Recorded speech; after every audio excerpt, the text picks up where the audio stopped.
players are out there. The batters have come to the crease. The field has been set. 2 slips, gully, deep point, extra cover, mid-off, a mid-on, a deep mid-wicket and a long leg. It's going to be the bemulleted Colin de Grandhomme who is going to bowl the first ball from the nursery end after lunch as I disentangle myself from a Perspex screen.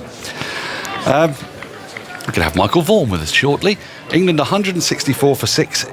I believe the phrase is in all sorts of trouble. Here comes de Grandhomme into the left-handed Burns, who batted through that first session, and he leaves his first ball alone outside the off-stump. Through to the keeper, he scored 13 runs in a session that was marked by terrific New Zealand bowling. 26 overs, only, how many runs scored? 53 for 4 England in that session. Michael Vaughan, this is a very, very testing period for England as de Grandhomme is in once more, and Burns drives elegantly backward a square on the offside along the ground for his first run. After lunch he moves to 73, 165 for 6. Are you a little surprised perhaps that Colin de Grandhomme started straight after lunch? Yeah, I mean, you're kind of looking at the score. England need now 14 to avoid the follow-on. Yeah, so I'm slightly surprised that they haven't gone with Jamieson and maybe Salvi for a quick 2 or 3 burst. Just to try and see, you never know. Well, if they pick up one, they're down to the bowlers, and then the follow-on is still a possibility at the moment. England require a further 14 runs to avoid the danger of being asked to follow on, and I think they probably would be asked because we've got a slightly manky forecast for tomorrow. De Grandhomme in, cut by Robinson, away through backward point for 4. 2 wide, 2 short, and Robinson, who has batted very well, moves to 20. He's needed to because he came in with England in a very sticky situation. They're still in that sticky situation, and with this long tail, or at least we thought so. And part of Robinson's reputation, he and Overton, are that they're the bowlers who can bat a bit more, aren't they, as opposed to Wood, Broad, Anderson. Here is de Grandhomme loping in full, and forward comes Robinson and defends with a solid forward defensive back to the bowler. There's no run. Well, you look at Ollie Robinson's week. Obviously it's been overshadowed with the tweets, but he completely studies cricket. It's been magnificent on debut, and the way that he's batted now, the way that he bowled, he just looks a Test match cricketer. He's had a lot of time, hasn't he, at the crease, it seems to me, as he defends again, languidly, with the full face of the bat, a shot that actually Dom Sibley and Ollie Pope would look at, and to balls that they got out to and think, yes, that's how you play it. And he played it up to mid-on, and there's no run. I'm intrigued to hear that Alan Davis's first Test match experience was the Oval Test, and that apparently was Agger's first Test in 1976, because that was my first Test as well. Here's de Grandhomme, and that's punched off the back foot beautifully through extra cover. He'll get 2 for it, Will Robinson. There's a good sprawling stop on the boundary, prevents any more than that. And he moves to 22. England at the end of the first over after lunch, a 171 for 6, a productive over, and one that's, well, if the first over of the day set the tone for the day, it was Root getting out the first ball of the day, wasn't it? Has that set the tone for the afternoon, I wonder? It seemed like a loose and wasteful over. Yeah, it was a nice one from an England perspective. Played well from Ollie Robinson. Yeah, it'll be interesting to see how New Zealand play it from here, particularly, looks like England will avoid the follow-on. When they get the bat in hand I'm not too sure how long it'll take for them to get the 4 wickets. It might take them a couple of hours, you don't know. It might take them a few more hours, but if they do, will they go out and be aggressive with the bat and think about something tomorrow? We'll have to wait and see. We will. Who's it going to be who's going to start up? It's Wagner. Which, so often one says, straight after a break, you start with your 2 best bowlers. You would say that Salvi and Jamieson have been the most effective bowlers for New Zealand. Well, they've begun with de Grandhomme and Neil Wagner. Wagner from the pavilion end. Workload, indeed. Well, I suppose they've got yes, we'll come back to that in a second. 2 slips are in. Left-handed Burns faces up to the left arm. Wagner down the leg side. A good tumbling take by Watling, away to his right. And there is no run. Because for New Zealand, they're sort of playing 3 back-to-back tests, aren't they? They've got these 2, but that's the big prize is at the Aegeus Bowl. Let's not kid ourselves. So I suppose they want to make sure their bowlers aren't overworked in these 2 Test matches. Do you think Bolt will come back in for Edgbaston? Is that the word? as Wagner is in to Burns, and Burns drives nicely but without great timing up to mid-off. Williamson fields, there's no run. I would think he may do. I would think he would want, and New Zealand would want him to have had a test match going into that World Test Championship final. Do they then rest one of Salvi and Wagner, or? Well, I think Santner will come under a bit of scrutiny if he doesn't do something in the next day and a half. So it takes out your only spinning option, doesn't it? I suppose. De Grandhomme's another alternative, I suppose, as Wagner is in, and that's nicely worked into the onside. Full ball by Rory Burns to the left of the mammoth Jameson, and they'll come through for a single. Burns to 74. Jameson reminds me of a sort of like a kind of bucolic fin in a Scandinavian drama, gigantic, coming out of a misty backdrop. A craggy fjord or mountain behind him. A bucolic Stephen Finn. Yes, a less bucolic man, it's hard to imagine. Stephen Finn. It's a very urban fellow, Stephen. And Urbane. 2 slips, gully, point, extra mid-off, mid-on, mid-wicket, the long leg as Wagner is in. To the right-handed Robinson leaves this alone as it goes across his bows and into the gloves of Watling. Low down. England 172 for 6, another 7 more runs to avoid the possibility of being asked to follow on. The reason I suppose we're speculating on it is that the weather forecast has been very unusual in this test match. It began as if we were going to have 5 days of high summer, and then yesterday was completely rained off, and the latest update is that tomorrow is going to be a bit mizzly and grey. A bit gloomy, isn't it? So there's a chance of us losing more overs. Now, New Zealand have advanced the match really well today so far, but you feel they've got to keep going. They've got to keep the pedal to the metal. As Wagner is in to Robinson. And Robinson defends late, and the ball goes behind square of the gully region, picked up by Henry Nichols, and there's no run. Lords are looking good today. We've got those kind of, the credits of the Simpsons type clouds away in front of us. Seems to be a few more people here today. Feels like it, doesn't it? They're a bit noisier as well today, I think. Yeah, I think that might get a little bit even noisier as the afternoon goes on. It's a Saturday feel, isn't it? It's a proper Saturday feel. Here is Wagner in once more, and Robinson chases a wide one. Flat-footedly, gets nowhere near it, admonishes himself. Ball goes through low to Watling. End of the over. 172 for 6. Burns 74. Robinson 22. Do you know your route from your Ranatunga, your Stokes from your Sachin? Well, if you fancy representing your cricket club in our tea time quiz, email tms@bbc.co.uk for the chance to take part, and it's happening. Our first one is today.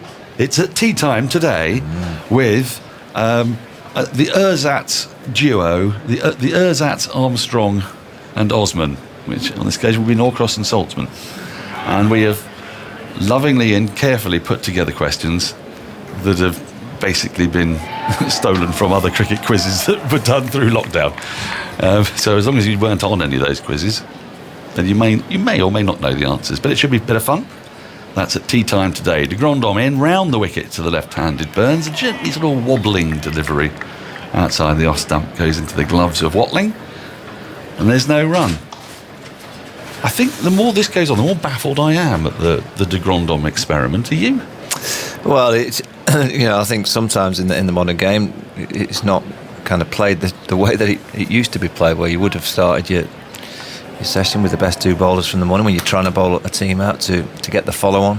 Here he is once more, and that beats the outside edge. That's a good delivery from De Grandhomme. No great pace. He's bowling 75 miles an hour, but Burns came forward and it just snaked past the outside edge of his bat. Yeah, I think they've got to be careful with Salvi in particular, because he bowled that mammoth spell. Yes. I think that he needs a little bit of a breather. And he's a decent option, is De Grandhomme. He never lets them down. He doesn't go for too many runs. He's in again, and Burns leaves this alone again outside the off stump. It's been a fine display of patience from Rory Burns, hasn't it, Michael, today? Yeah, he's played nicely. It's not been easy at all. It's not been free-flowing. New Zealand bowled really well to him. They're just bowling, channel outside the off stump, trying to force him to play through the offside. He does like whipping it through mid-wicket and giving him very few deliveries on his pads. Here is de Grandon once more, wide of the off stump, too wide. That's never going to tempt Burns, who lets it sail through to Watling.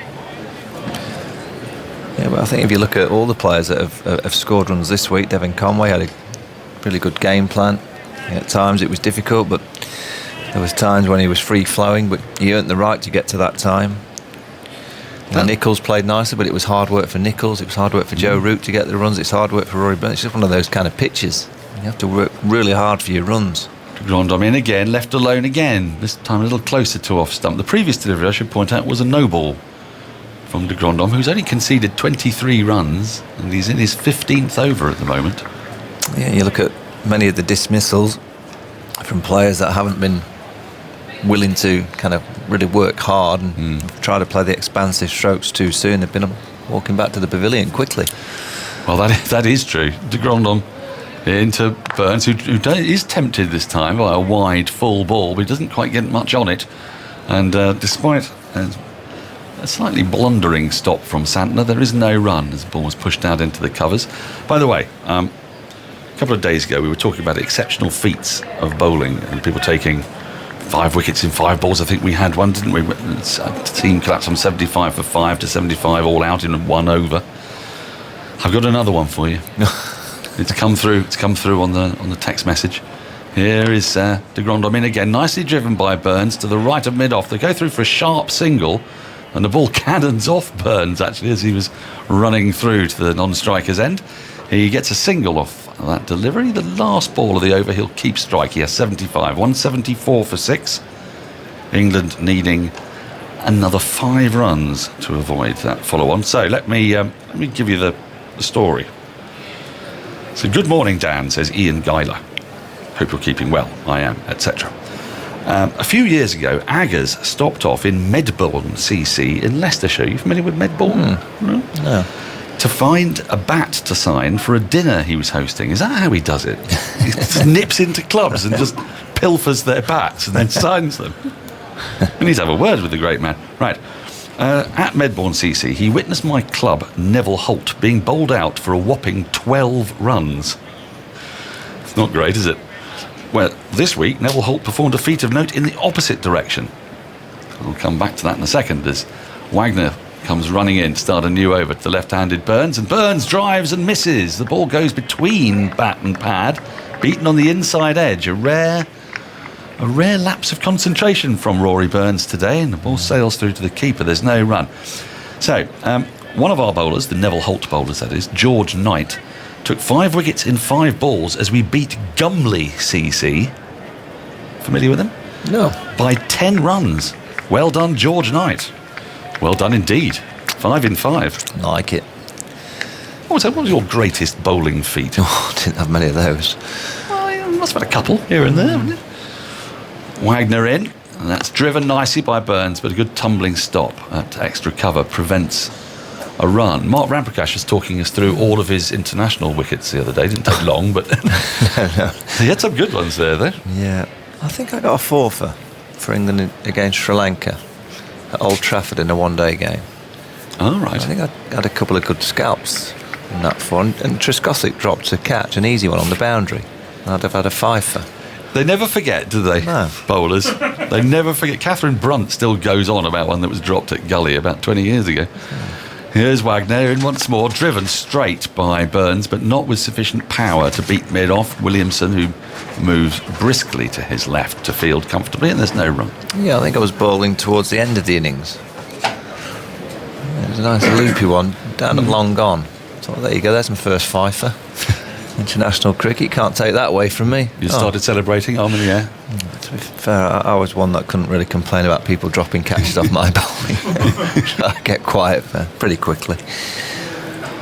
Did you bowl much as a lad there? So I used to bowl outswing. I was quick. Wagner in, Burns cuts into the ground, and on the bounce it's picked up at Gully by Nichols. There's no run.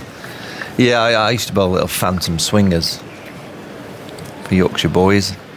And I realised when I was about 14 or 15, that it hurt, and I wasn't quite as quick when we started playing off 22 yards. when I was 19 yards, the 11 and 12 yards quite quick. Felt nippy. Yeah, the extra length didn't quite help me. It's not a wise man's game, quick bowling. Nah, you've got to be silly. You've got to, yes, there's got to be something a bit loose there. Wagner in, and that's pushed back to the bowler by Burns, a full ball on middle and off stump, and Wagner gets a hand on it as it bounced down into the ground and up, and there's no run. 174 for 6. England in this, the fourth over after lunch? Fourth over after lunch. Having resumed a 164 for 6. Robinson 22, Burns 75, still there. And England have needed him. It's been a decent game for an opener from each side so far. Wagner is in, and Burns defends off the front foot back to the bowler. There is no run. End of the over. 174 for 6. Robinson 22, Burns 75. The deficit still 204. Andy. Just looking at Michael's sensational 4 for 22. 4 for 22? How many overs? 3. Oh, hang on. Yeah, 2.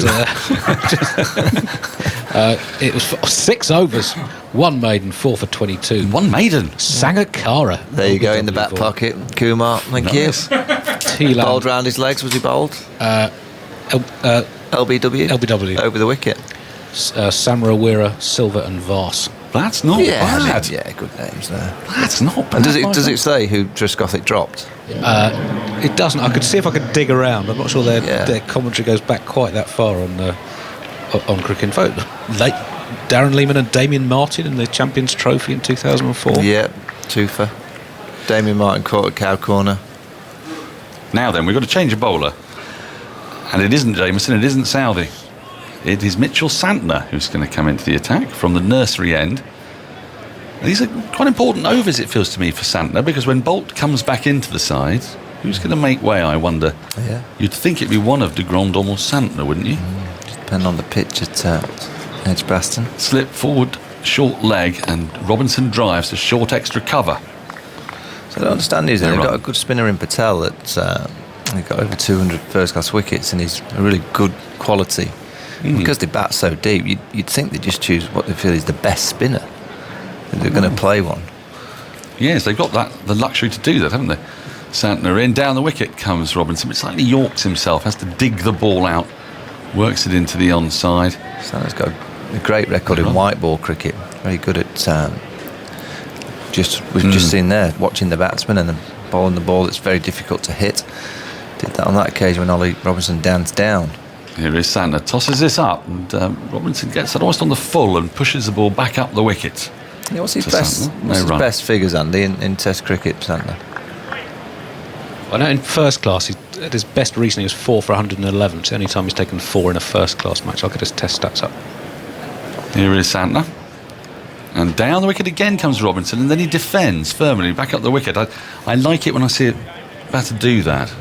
Rather than just lose their shape and go through with a shot. He's shown a bit of composure there. He's trying to get on top of Santner, and Santner saw him coming, and then he just calmly defended the ball back to the bowler. He's in again, Santner, and that's defended from the crease this time with the full face of the bat.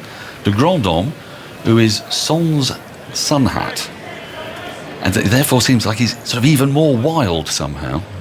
Where before he looked like a kind of desiccated photographer, now he genuinely looks like a sort of rock star prowling at mid-wicket. Forward comes Robinson, picked up at forward short leg. End of the over, a maiden over. Can't be 74 for 6. Can't be that many spinners in Test cricket that have never got a 5 for in first-class cricket.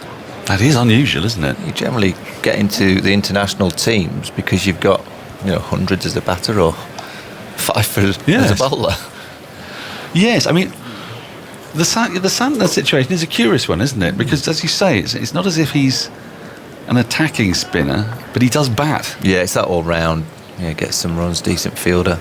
But they don't really need that, you would think. With de Grandhomme in the side already, Watling so prolific at number 6.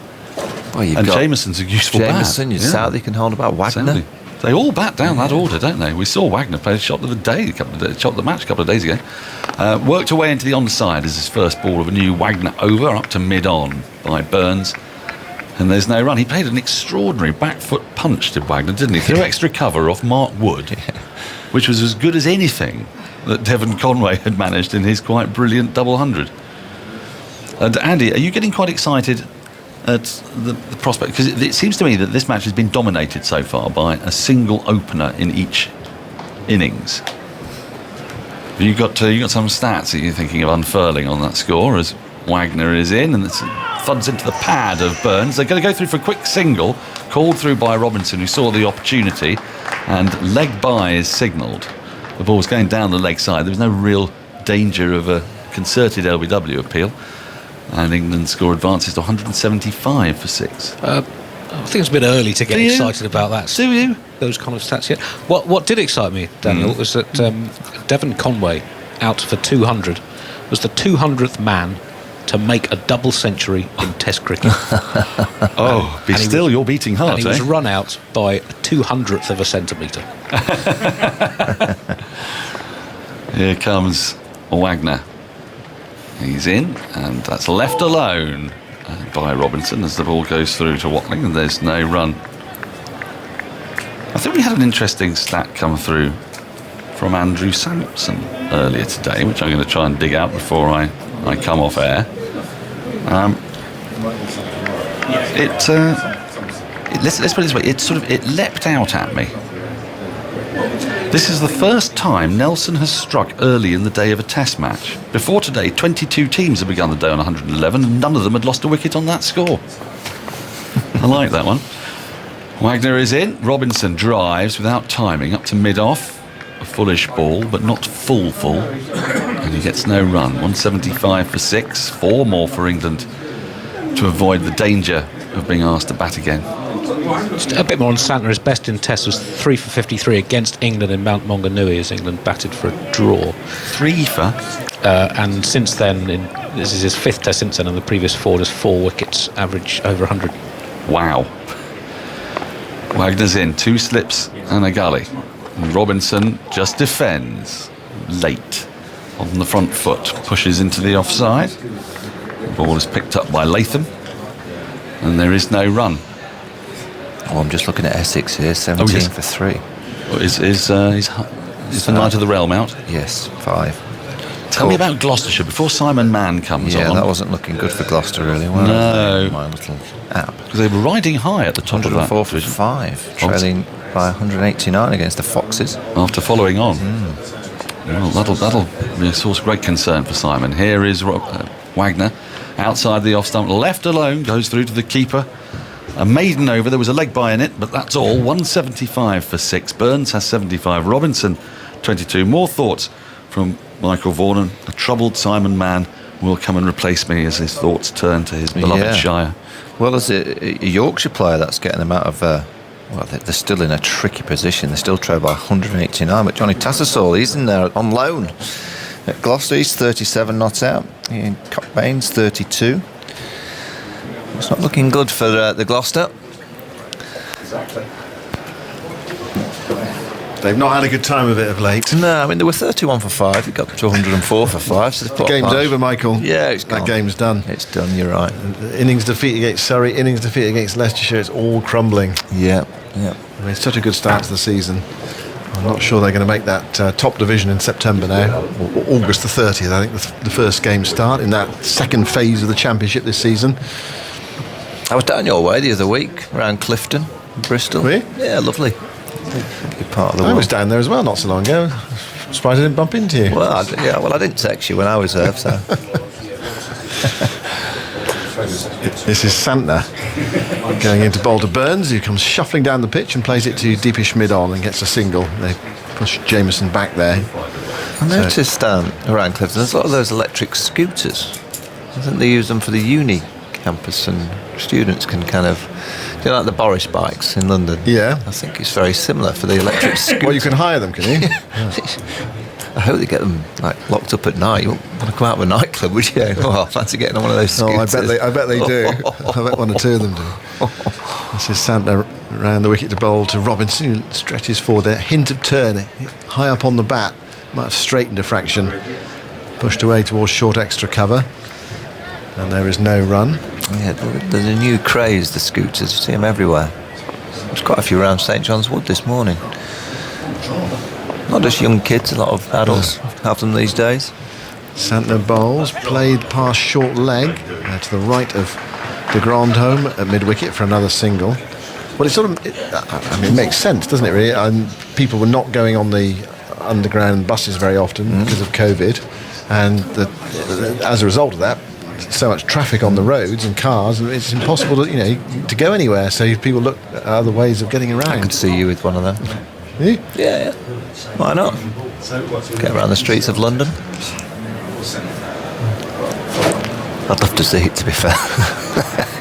England are close to avoiding the follow-on. 2 runs away. Santner goes in, bowls to Burns, who has a slog sweep at a ball outside the off stump. It's a perfectly safe shot. He's got his pad outside the line of off stump. He missed it though. It was through to Watling, who whipped off the bails. He was looking over sort of square leg there. Drag it on the sweep, and that would have been it. But it looks as if New Zealand will have to bat again.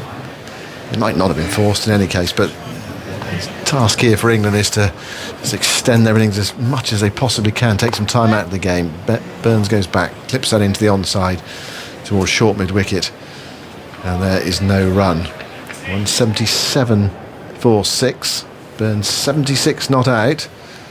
Continuing the pattern set by Conway in the first innings of left-handers getting in and dominating, controlling the innings, or trying to. Santner bowls. Burns gets one that turns out of the rough there, back into him. Struck high up on the body, dropped at his feet. There's no run. It's the end of the over. And Santner, what has he bowled now? 6 overs, 3 maids, no wicket for 16. 177 for 6. One of the things you feel about Santner is, if he's going to play at the GS Bowl in the final, you feel that the Indian batsman might quite like him, sort of tuck into him a bit. Why is that, Simon? Well, because they're good players of spin. They're very good players of spin. No, you're right. I mean, he just looks. He's the kind of spin bowler that really is an option on a pitch that's doing plenty, and you want to change up with a slow ball. He's not a massive spinner of the ball. I guess if it gets to days 4 and 5 and the rough, we've lost today. If we'd have got today's 4 and 5 with normal time, the rough would have developed and it'd have been more of a threat. There's not a great deal of rough for him to aim into at the minute. Wagner comes into bowl, and that's forced away by Robinson on the stretch there, driving away from his body. Hit it well enough, but straight at point, and there's no run. Yeah, but I do look at the New Zealand setup and think, well, if you've got a spinner in Patel who's a better spinner, which they say he is, why wouldn't you go with your better spinner when you've got so much batting depth?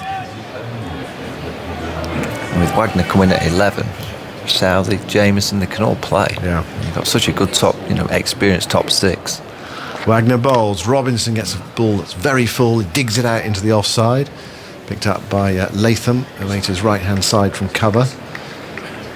And there is no run.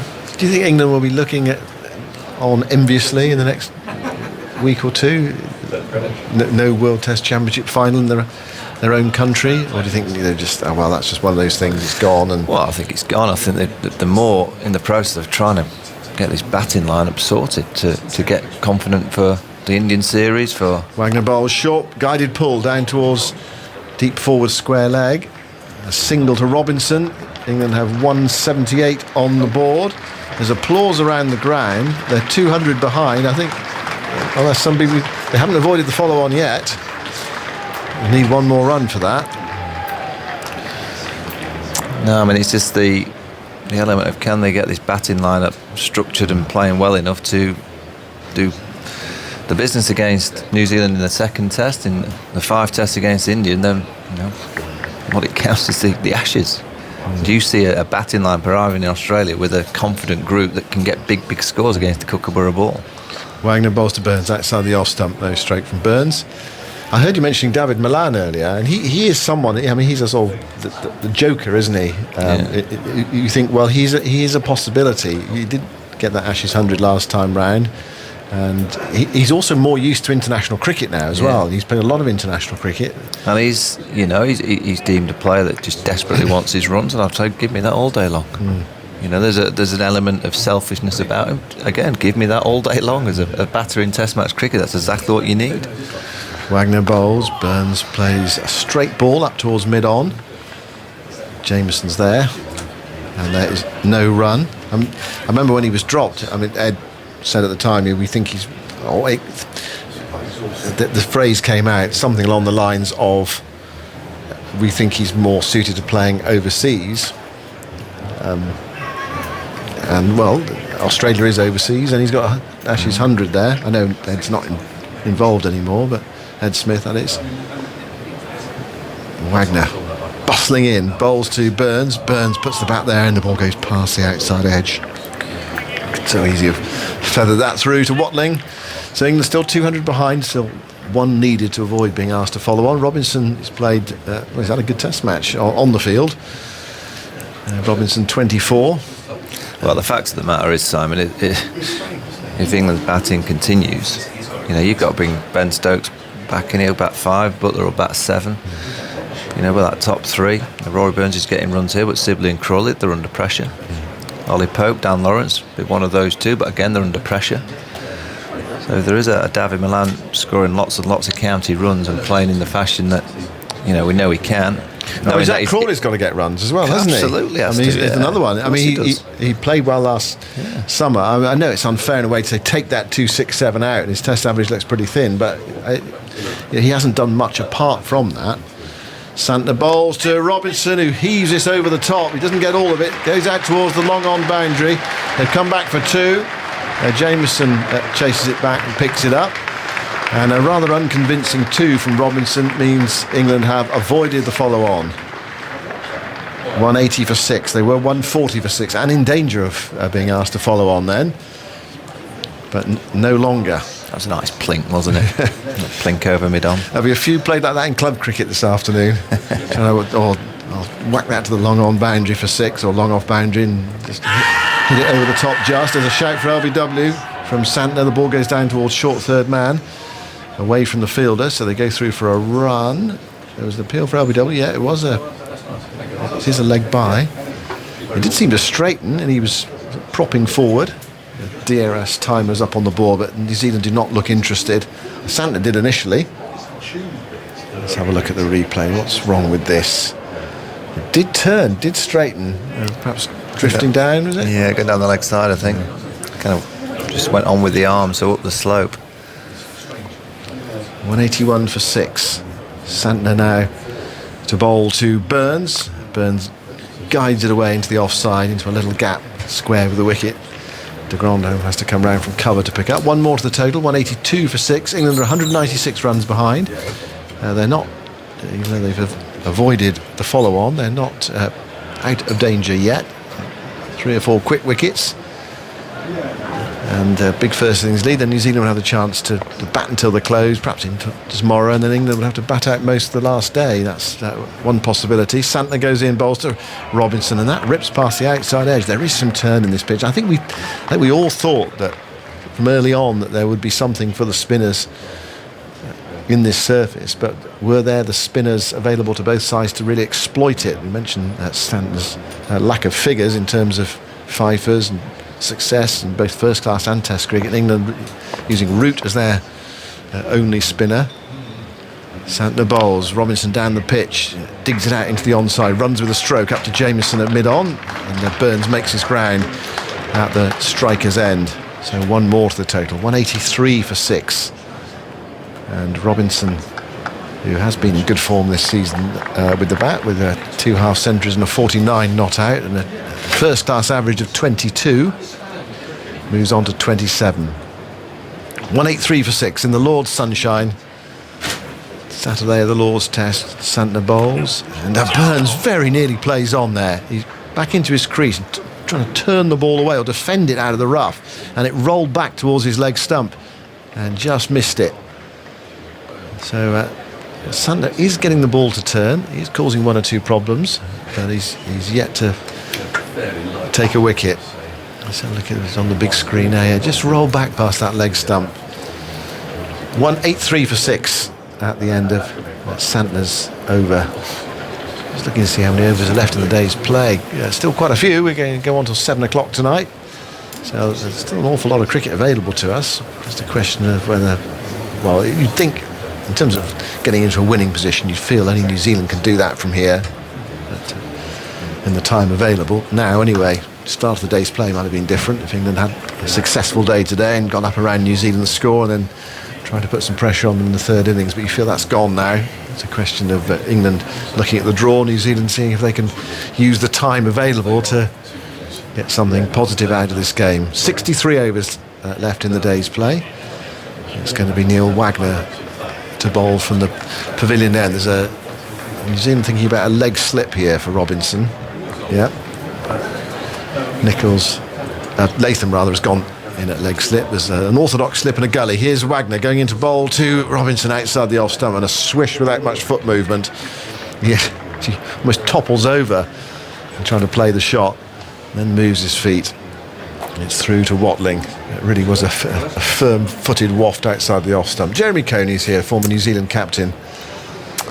Hello, Simon. Good afternoon. Good lunch, wasn't it? I enjoyed lunch today. Excellent. Sounds like you didn't enjoy it on the other days. Not as much. Right, okay. I've enjoyed that salad particularly. You wouldn't think watermelon and chilies would go well together, but they kind of do. Yeah. It's amazing what chefs come up with these days, isn't it? The combinations they find. Yes. Wagner bowls to Robinson again. He plays that without much foot movement, but he gets it down towards the deep backward point boundary. Deep third, it's gone away for 4. Kept 2 fielders interested. Down towards the right of the Compton stand. And Robinson into the 30s. 31 to him. And England 187 for 6. Yeah, well, Robinson's certainly keeping the New Zealanders interested, isn't he? As you say, he is wafting a couple. And so that keeps the bowler. And the second point, and then he just crashes a 4. That's how he's been going, really. So New Zealand will feel that they're still in with a bit of a chance against Robinson, even though he's got a very handy 30-odd now. So that's 1 point. Wagner tries again, bowls to Robinson, banks well underneath it. And just looking at the square leg umpire, actually the point umpire at the moment, he's gone out to point, whether that was too high. You have to bowl it quite short for it to be too high for Robinson. He's 6'5", but that was okay. The other thing is Wagner for New Zealand, as I mentioned yesterday, he's been debilitated because of the lack of pace in this pitch, that he can't use the normal method he does, and he'd have been going to right now. Moves into bowl to Robinson outside the off stump. He stands up, punches this through the offside. He's going out to the grandstand for 4. That was nicely played by Robinson. But again, lack of pace in the pitch. Just banged a poor in. Ball. You can't operate from that length at his pace. It's just not possible. So that's what sort of undone and enfeebled him in a sense, that he can't bowl that length that he normally does. So he's got to pitch up, which is not his game. He doesn't swing the ball, and so it's only angle that he can work with. I think he and de Grandon, when they started, and then now of course de Grandon's been replaced by Santner, they were looking to get through these last 10 overs to get to the new ball. Wagner bowls a short ball, and Robinson ducks underneath it. Wagner gives him the stare. I think Robinson stared back. They've dropped the man back now to deep backward point. Why is the umpire, why has he gone out to point rather than square leg? You've got actually 2 fielders who are quite square of the wicket on either side, deep square and deep point.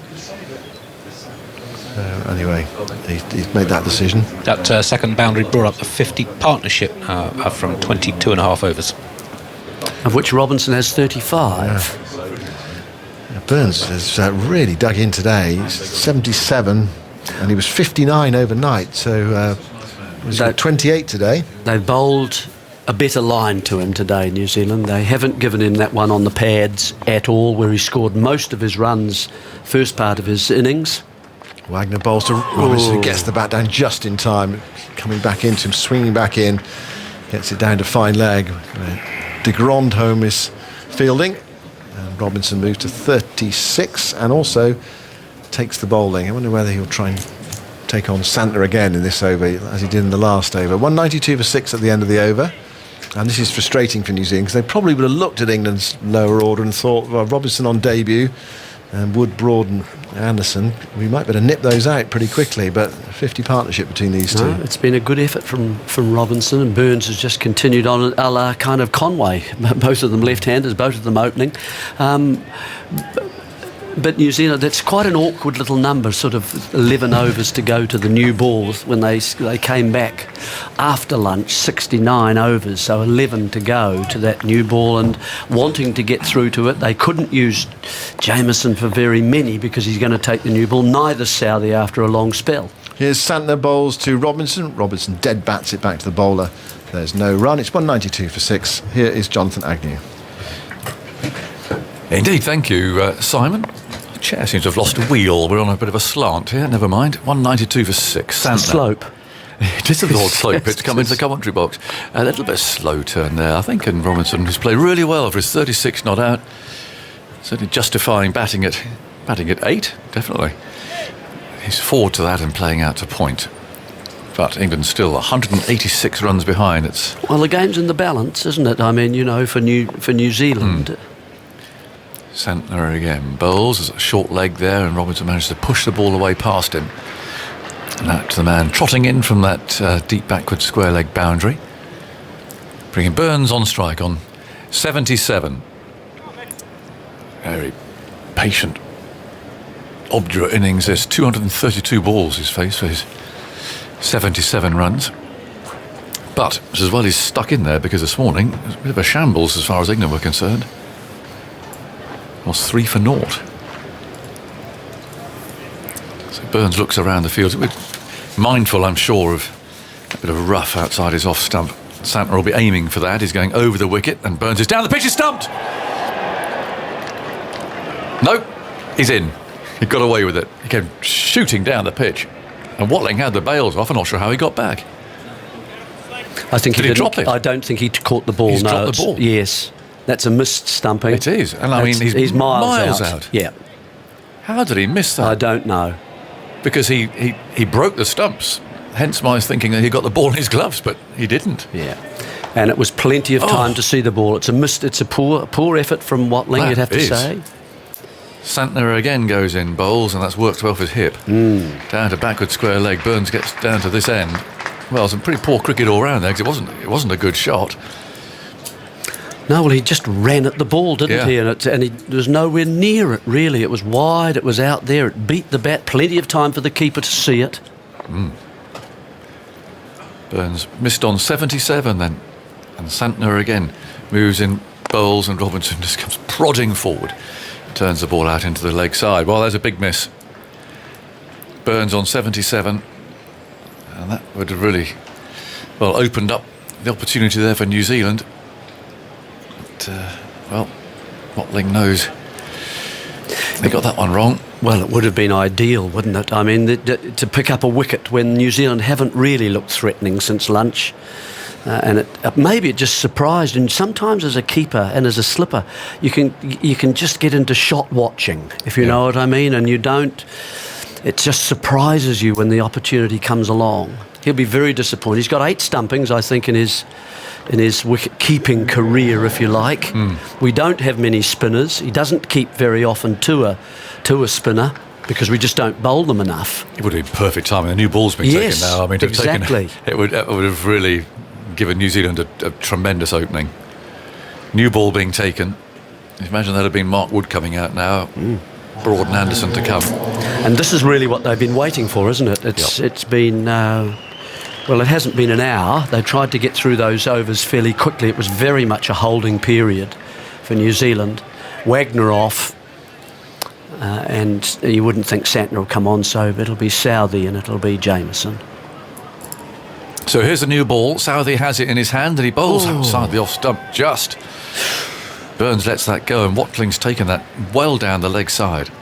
So it really came back, and it kept low.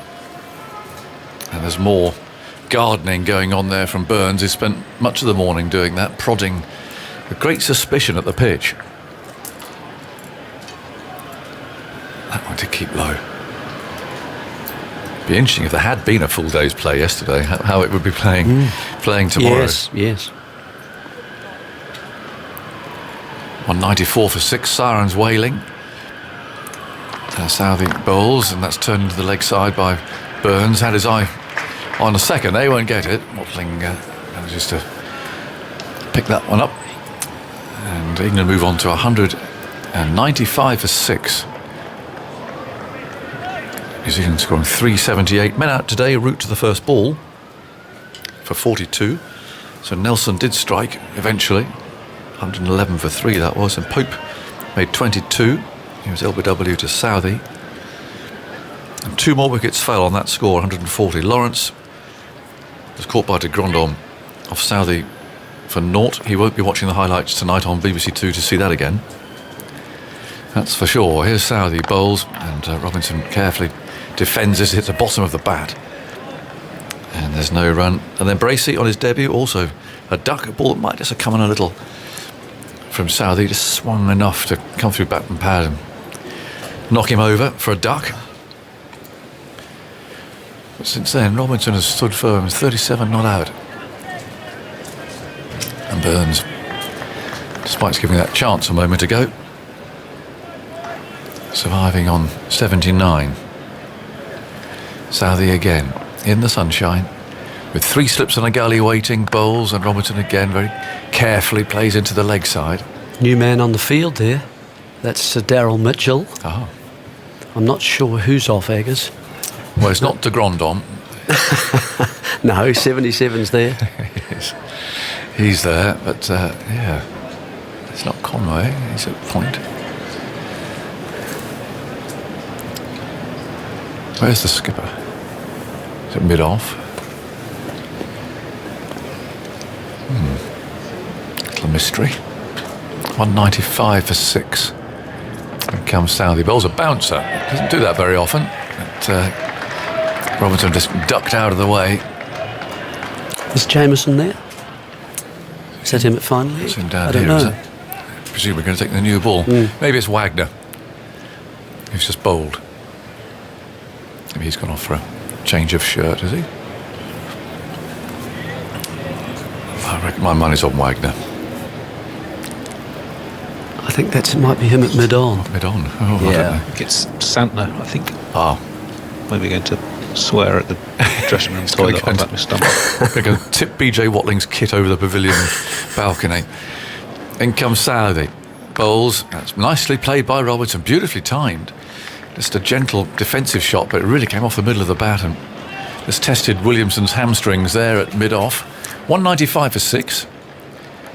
So England are 183 runs behind with his 4 wickets left. And there's still 60 overs to go today. Take a couple of those out probably between innings, and then a full 98 tomorrow, making up for the time that we lost yesterday. So there's still a lot of cricket to go. England need to bat as much of today out as they can. Real warm-up over that one was from Southey, wasn't it? It was a bit creaky, really. That A long looks spell like a this morning. 9-10 over spell this morning. Yeah. Do you agree with my Jameson impersonation? Perhaps you went on it. Well, you know how he often thought, he reminds you of so-and-so. And, that reminds me of that bowler or that action. What does he remind you of? Well, particularly the other end rather than this one. This is a slightly slimmer Garth LaRue with a run-up. Do you think? Yeah, Really sort of... Yeah, Sussex. Yes, Sussex, yeah. Indeed. It's a similar... He was brisk too. He was. Rather similar, easy run there. In he goes anyway, and bowls a ball that swings into Burns. He's nudged away into the leg side. Trickles past the umpire, who's already on his way to go to square leg for the right-handed Robinson. And Burns takes one more. So, into the 80s he goes. 196 for 6. Many thanks to Alan Davis for his fun at lunchtime.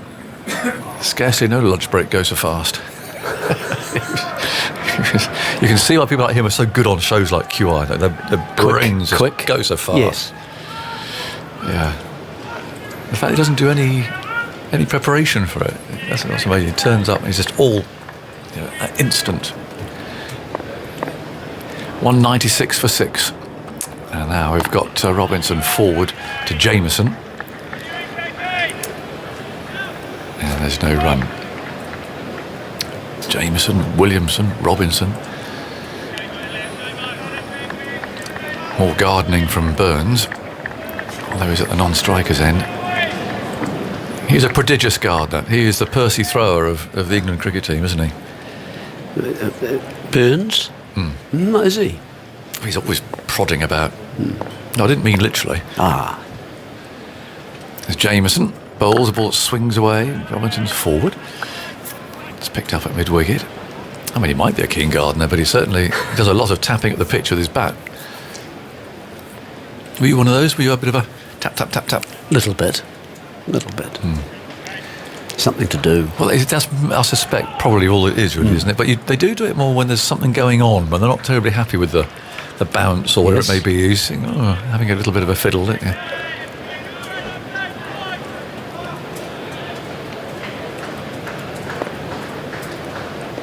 .96 for 6. Jameson over the wicket with the new ball. Bowls a nice delivery, swinging away, but again Robinson lines it up very well. Plays no stroke. It's collected by Watling, who'll still be cursing himself. He'll be just replaying that stumping in his mind. It might just have skidded on a bit, looking at it. I mean, whether he expected the ball just to turn a bit, it might just have skidded on. Went through his hands, didn't it? It did, yeah. Sort of beat him with pace a little bit.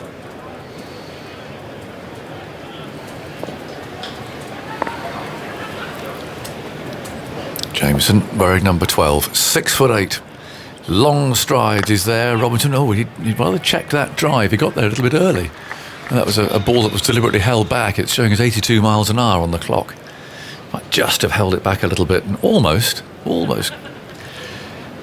gave him a return catch there.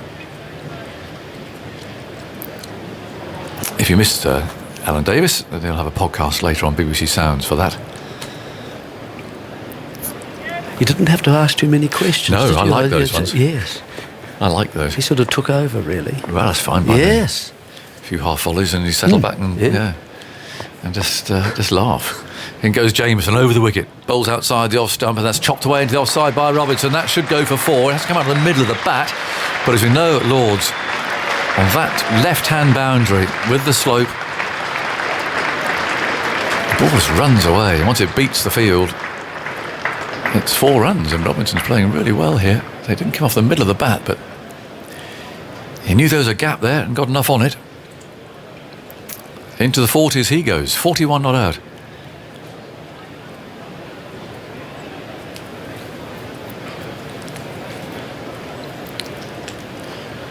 More gardening from Burns. He's waiting for Salvi to start up again from the pavilion end. Checking his guard. He does that a lot too. Raking up the ground with his boot. Quick look around the field. What is there? Well, there is a man out at deep square leg. Now he's ready. Salvi runs in smoothly from round the wicket. He bowls, and Burns leans forward on this slightly open face of the bat, sends the ball into the gully. 200 for 6. So 178 runs behind.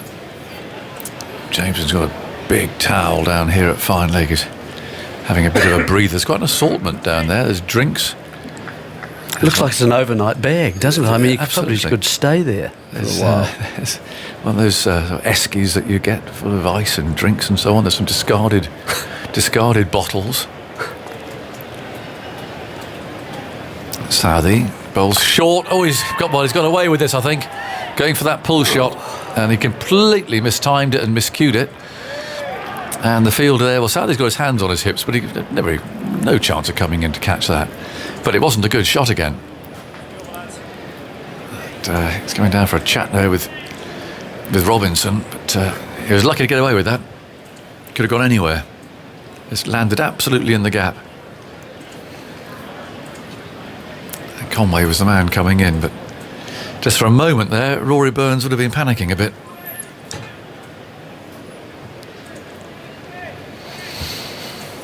It's the sort of pitch where horizontal bat shots are quite difficult because of the bounce, do you think? Yes, it is. And not coming on to you as you might expect either. Having to wait, hold that stroke. Salvi, Bowles and Robinson well forward again, head over this. Fielded at mid-on. Got another of your pupils on here, Jeremy. I mean, you've been all over the place. Message from Sarah Castle, cruising along the M6.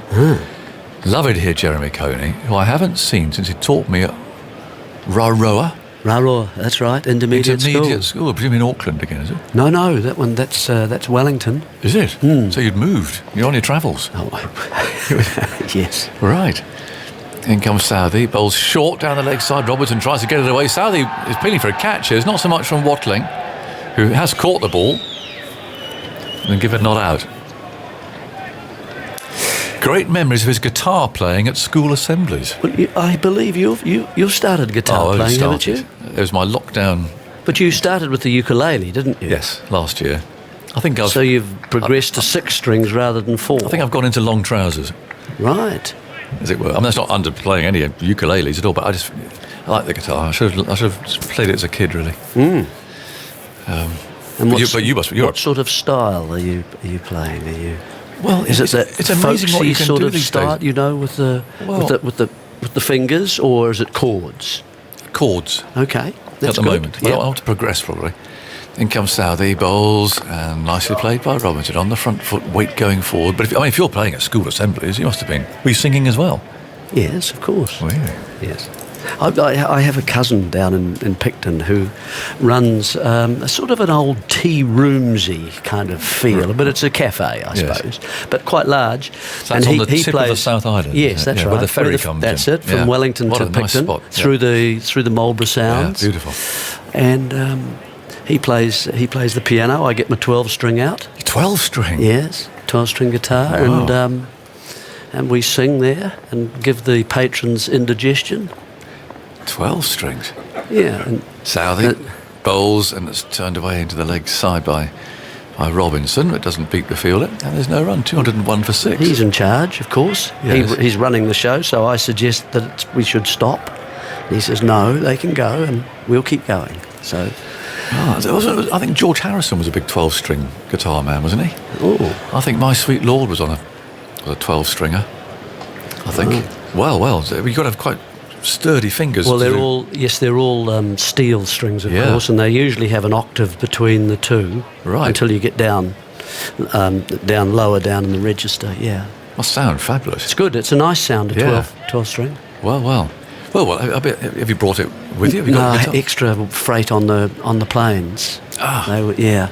Well, I got one last year, which you sort of break up. Beg your pardon? You can break it up. The Who? The Who did that, didn't they? Smash them up. Oh, yeah, okay. Here's Jameson outside the off stump, and Burns allows it to go by. No, you can sort of dismantle it. The strings all remain. Yes. But it's open, and it's specifically for... That's why I bought it in lockdown, because it's specifically for playing in hotel rooms, because it's got no box. Oh, really? So you have to put headphones in, so you can play it in a hotel room. I've got you. And not annoy everybody. So no sound whatsoever, really? Virtually no sound. No. Just the sound of strings being played. So you had to wear headphones, so sparing the person next door. Okay. And you can plug your phone into it, and you can play along as happy as you like, but no one else can hear it, which is just as well. He goes Jameson over the wicket. Bowls wide of the off stump. I say, because that would help you out, wouldn't it? Because you break it down, you can take it as hand luggage, you see. Yes. Okay, so you wouldn't use it at a party, for example? You couldn't play it? Wouldn't be great fun at a party. No. So I've got an acoustic guitar for that. Yeah. You're getting quite a range, aren't you? Well, what's nice is you can hang them on the walls. So actually they're becoming sort of interior decorating, you know. And what's we don't want to keep this going for too long, but what sort of groups what sort do you play? Total and utter and complete wide range. Honestly, just whatever comes to mind. I'm doing your bar chords? Trying to get my bars going. Okay. But it's the one good thing, the only good thing about this wretched Dupuytren's contracture, which you have. Yes, I do. Yeah. Not quite to the extent that mine are, luckily for you. This is driven away for 1 by Burns out to point, but because they're naturally curved in, you can actually get a good grip of the strings. Yes. It's the only thing, this stupid disease, the only positive thing it does. I've had that one done. Oh, you see have? on the right hand, And it that's stayed straight. Well, it has. Yeah, you're lucky. It's kind of like a stocking that goes around the tendon. It's a ridiculous and thing. just squeezes it and pulls it close, smaller and shorter. Dad had it as well. It usually comes through your father. It's hereditary, yeah. Yeah, and... Tell you where it comes from. Where did your dad come from then? Well, it wasn't it supposed to come from something, I hate to mention ports, but through the boats and ports? No. Okay, you've got something else to say? It goes Jameson, bowls a beauty that absolutely defeats Robinson. All ends up. Did your family come from Scotland? No. Not at all. No, we're not Northern Scottish. England, anything like that. Okay, but English. English, yes. Yeah. No, Vikings. Vikings are responsible for this. Right. Were they from the first ship or the second I ship don't know. that came up? I'd like to find out. Yes. Angus Ogg and his friends. They came in. Yeah. It's not the worst thing they did here, though, is it? Really? No, not quite, if we're honest. In goes Jameson, bowls, and that's outside the off stump. And there's no stroke from Robinson. So, yeah, it's hereditary. And, yeah, Viking descent. A lot of cricketers get it. I wonder whether the ball pounding into your hand, catching, whether it exacerbates there it or is not. a theory yes? that that's the case. Ah. And we pursued this. Graham Gooch, he's got it. Right. Again, a big practicer. Yeah. There were two people who have it, who eliminated that theory. Well, that one of them would be me. Well, it's not so. I think you practiced. But the two I have in mind are people who've barely had any fielding practice in their lives, and me and David Gower, because he's got it. Here's Jameson bowling on off stump, and a bit of a prod there. He's going to get a single through the offside. So I always, every year, send fraternal greetings to fellow Dupatron's sufferers. So we've done it for this year. But take up the guitar. It's something. It actually works quite well. Anyway, Jeremy, there we go. That's enough of that. And I'm going to go next door. And you've got No, you'll have to sit down. There's no one to replace you at the moment. But I want to hear you play the guitar. Yes, well, we can do that. We can do that. The big disappointment last night was that actually there's a piano in our hotel. You play some Stones, or you played last night. Well, this is a bit of a mistake or disappointment, because Tim Peach, who's our producer, one of our producers. Well, he played first, had he? He played first. Yes. And then I had a bit of a bash at it, and a lady who had been in the bar, works at the MCC, came in today. Yes. And said, well, playing the piano. I said, no, it's rubbish. And she kind of agreed. She said, but your son was rather good, she said. The bearded Tim Peach. It must be 40, surely. You didn't hear, you see. He stood up after finishing his little effort in concert. He then said, oh, here's my father. Is it? Oh, I missed that he said, bit. yes. Oh. Yes. Well, it's still very disappointing. Here's Southey, bowls short, and that's up in the air, down towards long leg, surely going to be caught. He is. It's the end of Ollie Robinson. He's played really well, but he's holed out on the deep. He took that short ball on, and Jameson's taken the catch a yard inside the boundary, down to our left. So there's the wicket that New Zealand wanted. England are 175 behind at 203 for 7. We're doing a swap here, I think, because I'm going to swap and replace Isha over in the telly, and she's coming here to replace me. Well, 5th wicket for Tim Southey, so he goes onto the honours board here at Lord's. Short pitched ball, Robinson went into it, and a comfortable catch really down to fine leg to the tall Jameson. It's been a good innings though by Ollie Robinson. 42 he's made. And it's really held New Zealand up, for some time, which is important in this match, because we may be reduced, of course, in time, and there is some weather apparently coming tomorrow. But, I mean, a good innings, you'd have to say. There was the odd slash and the play and miss, but that's happened to a lot of the players here on this surface in this match. So well done, Ollie Robinson. A good partnership. And a handy breakthrough for New Zealand, because it was starting to take some time, and this partnership was becoming very much a nuisance factor, Isha, didn't you think? Yeah, it was becoming very annoying for you, for sure. especially after all those wickets in the morning session. Yes, we like to see that, if we can possibly do that. There usually is a partnership, though, isn't there? Yes. There usually is. I mean, that India innings in Australia in the first Test match 6 months ago, that was a bit of an anomaly, because you thought there might have been a partnership coming after so many wickets falling in a row. But, yeah, New Zealand have opened the door once more with Mark Wood out in the middle as Tim Southey will resume from the pavilion end. He's up on the honours board once again. Another 5-wicket haul for him here at Lord's. Rory Burns on strike on 82, tapping his bat down a couple of times. Glorious conditions here Saturday afternoon at Lord's. Point going out to the boundary as Southey approaches round the wicket. Hit on the helmet as it falls down onto the floor and towards Gully, looking to swivel and pull it out to the leg side boundary. Rory Burns, a short ball, as the medical staff will be called onto the pitch. He's removed his helmet now to reveal his ponytail that catches the side of the helmet as he looks to play it leg side.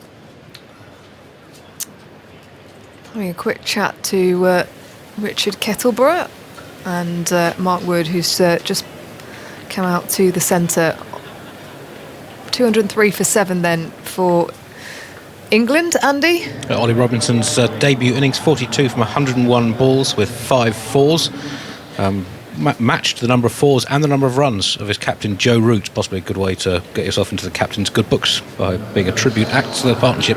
Was 63 in 28 overs, and Robinson 4 wickets and a score of over 40 in the first innings of his debut Test match. Only the 12th player to achieve that double, a 40 plus and a 4-wicket haul or more on debut in the entire history of Test cricket, and the only other 3 players to have done it for England. Darren Gough most recently, 65 and 4 for 47 against New Zealand in Manchester in June 1994. John Lever also did so in India in 1976, and going way back, A.S. Kennedy in Johannesburg in 1922. Jeremy Coney has left us. In comes Phil Tufnell. Look at Rory Burns, who looks like he does look fine out in the middle. He's having a chat to the doctor. He's taking on some drink as well. So it should be a short little break here as Colin de Grandon returns to the field. Important wicket for New Zealand, but a good partnership for England. Yes, afternoon, Isha. Afternoon, everyone. Yes, it was a handy partnership for England, because things weren't going so great, were they? Wickets were tumbling. 2 or 3 ducks in the England scorecard, but that just halted New Zealand, and that was a bit of a nasty blow. Those ones on the side or the earpiece of the helmet can, cause a little bit of trouble because they hit the screws and what have you. Sometimes it's best to get one right, sort of on the top of the bunts sometimes. But I suppose that's just the new ball. Skipped off the pitch a little bit quicker, a little bit more bounce as well. That's what did him. Tim Southey, another 5-for. Great bowler. He is. Very good bowler. Incredible skill. Yeah, it's his skillful bowler. Changes his delivery points, goes wide, closer to the stumps, wider of the stumps. He's always, changes of pace, subtle changes of pace. He's just always at you and just fiddling around with things. He's a very skillful bowler, Southey. And it's his 12th 5-wicket haul in Test cricket, 2nd at Lord's and 4th against England. And I mentioned his recent form earlier on. Since November 2016, he's played 26 tests, taken 130 wickets, averaged 22 with 8 5-wicket hauls, and he's taken 4 fifers in his last 9 tests. Yeah, very good. Getting better with 4 age. in his last 9. Yeah. Incredible. Yeah, vintage. Of course, conditions in New Zealand are good for swing bowling. Yeah, pretty flat though, aren't they? Yeah. You've got to have skills, but aren't the great Pakistan bowlers as well on those flat pitches over there? Wasim and Waqar come to mind. You just can't run up and try and bowl fast. You've got to have a few things up your sleeve. Yeah. And that is change of angles and and pace and what have you. So he's really good. He played out here, didn't he? Played for Middlesex, didn't he? Yeah. Yep. So he knows this ground tremendously well. A reminder that as well as TV highlights at 7 o'clock tonight on BBC Two, you can also watch clips of the action now on the BBC Sport website and app. Just go to the text commentary and you'll find the clips there. You'll have the benefit of being able to hear Agger's call on radio, but also having to go and call on television because there's no one in the league commentary seat because we had to do that little swap. Sometimes happens. Oh, right. Okay.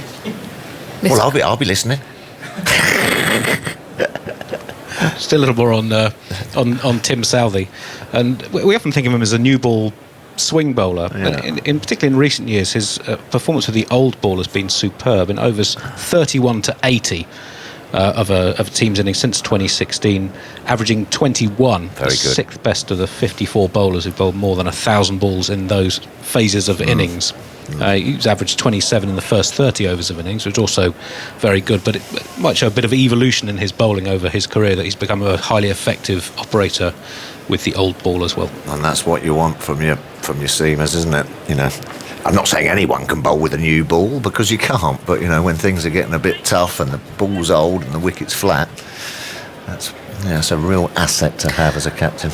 I wonder how much he looks at Jimmy Anderson as well. I know that he's a big fan of Jimmy, who's gone on to take the most wickets for a pace bowler, as Salvi is ready to go again to Burns, who's back with his helmet on and defending back to mid-off. He's on 82, 203 for 7 England. You know, the best in the world always have someone that they've looked up to growing up, and the way James Anderson has been able to operate with the ball, being able to swing it away and in the wobble ball, and he's exhibiting all of those skills in this innings himself. Yep, without doubt. And bowls a lot of overs as well. You know, he does the hard yards, doesn't he? Southey bowls to Burns, who's dabbing at one outside the off stump. How many overs has he bowled today, Andy? How many has he bowled? Today, this is his 13th over. So he bowled 9 overs straight through from the start of play today. Yeah, it's hard work, that is. You know, steaming in, hot day. He does the hard yards for the captain as well.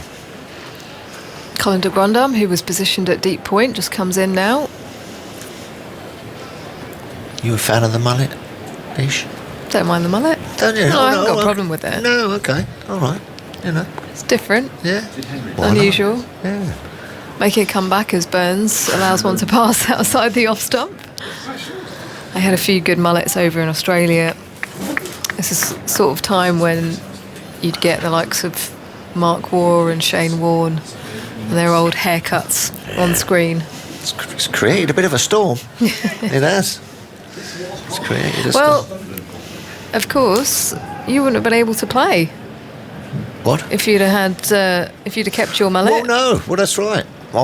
You never have played for England. No, that's right. As I say, that's the best bit of advice Mike Gatting gave me when he took me down to the barber's and chopped me ponytail off. Burns back and across, driving. Lovely. Through the cover region. There is no one out there as it reaches the boundary now. Lovely timing and balance. He hits it quite square of cover as the score moves to 207.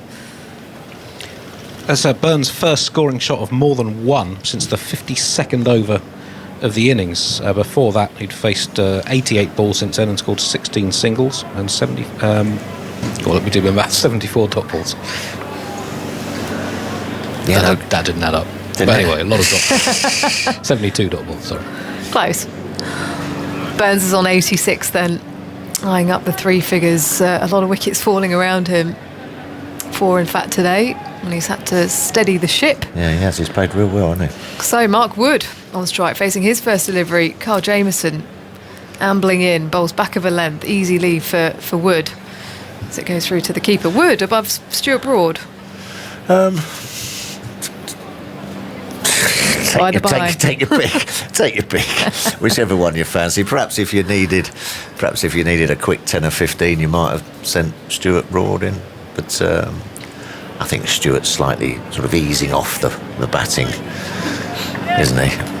He's sort of quite happy lurking around at 10 and 11 nowadays, isn't he? But handy, as we saw last last summer got some good runs for England, didn't he? Jameson bowls back of a length to Wood, who's defending to mid-wicket, no run. Yeah, no, Front foot. I had my ponytail here, and I went and I played one of my first games for Middlesex here, and as I walked through the long room, well, you know, there were gasps of like that as I walked through, and I got some very strange looks. That's probably back in the day when... Yeah, wasn't good.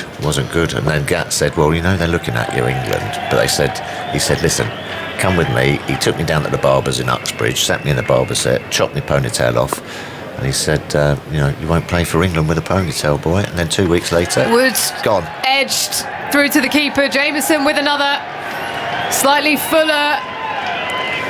Didn't need to play at it, Mark Wood, but he's out for a duck. 207 for 8 now, England, as Mark Wood smashes the ground. He's furious with himself as he retreats back to the dressing room. Yeah, that was all just a bit sort of easy. Was it? It's an inside edge, actually. He's gone outside the outswinger, so he has lined that up completely wrong. Bit of a wafty sort of flick outside the off stump and got an inside edge from an off drive to the keeper. So, yeah, gone for naught. That partnership now with Ollie Robinson is looking pretty crucial for England. Trailing by 171, still England.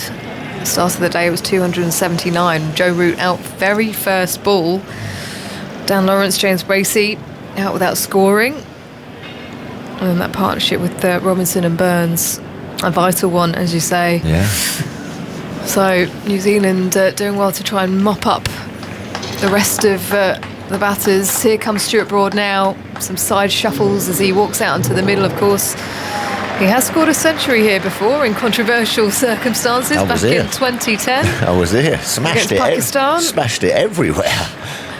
Yeah, we're not quite sure about that one. There's a little Stuart Broad batting stat. Yeah. His first 25 home tests, he averaged 38 with the bat, which is a higher average in his first 25 home tests than either Wally Hammond or Ken Barrington, two of the all-time greats of English batsmanship. Both ended up with averages in the high 50s for their entire careers, but their first 25 home tests, Broad had a better average. Sort of done the opposite, hasn't he? Yes, it has. Been a bit of a dip. Pretty fast.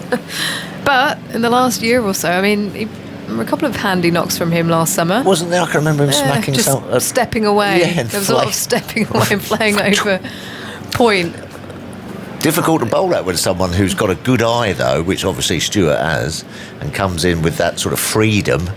If it's sort of their day, very difficult to try and contain. He generally expects it short, though. There's a leg gully in position, 2 men back in the deep on the leg side for Jameson. 2 slips in the gully, point, wideish mid-off, and close-ish mid-on as well. First ball Yorker. That's what I bowl. Yeah.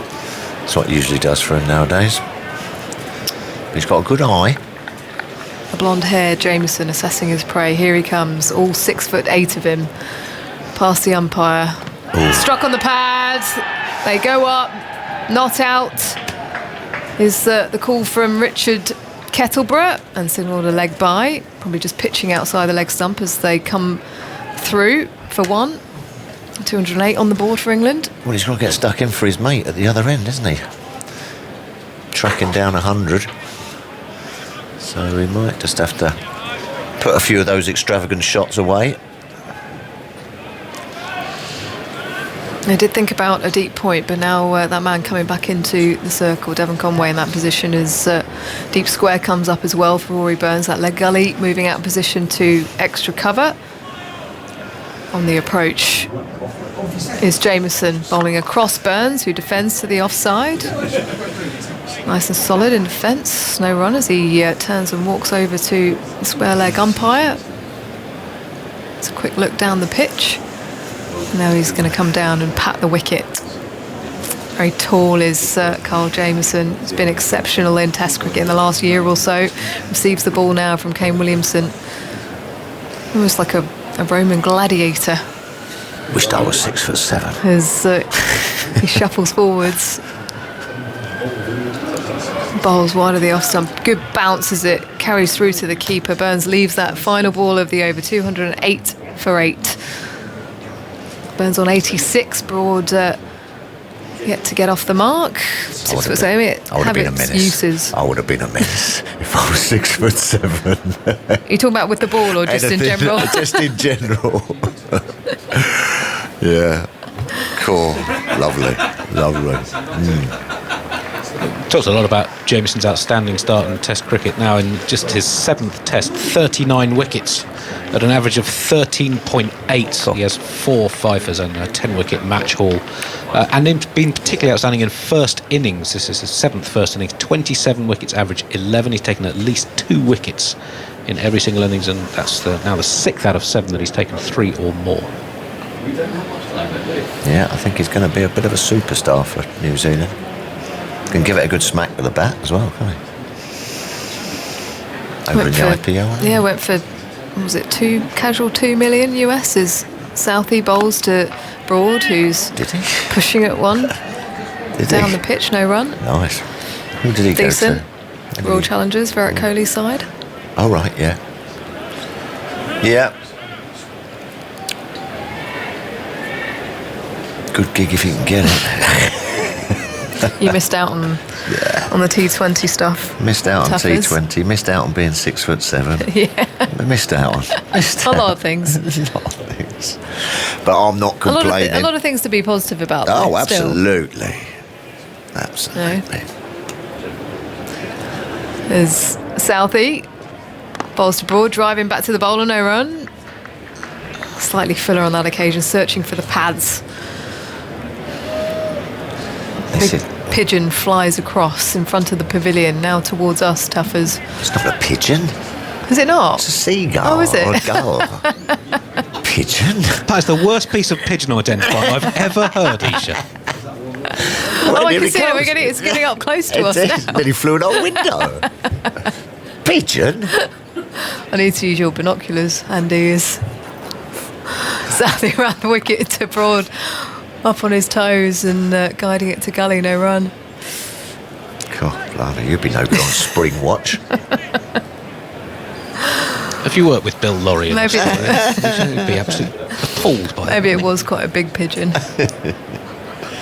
You get them even bigger down in Cornwall, I have to say. They've got bigger and bigger over time. Do they What's that? spray them white They're as well? massive. They cover them in Tipex down there, Isha. Maybe I need to work on my eyesight.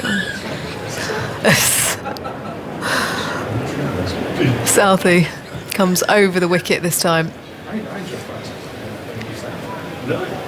Running towards us is Broad. Raises his bat and allows it to pass.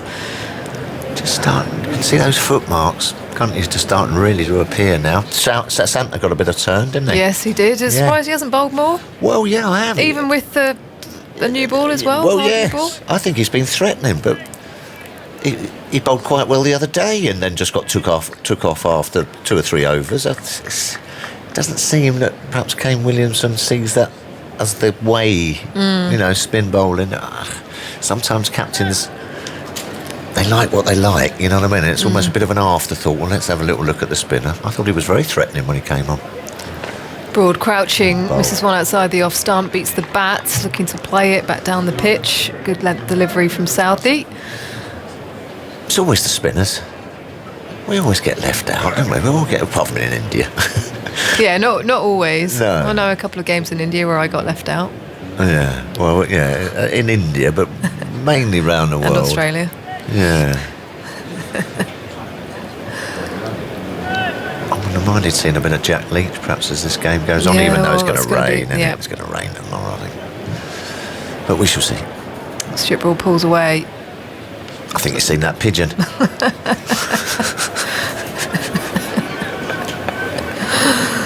Oh dear, oh dear. So have there been no pigeons here?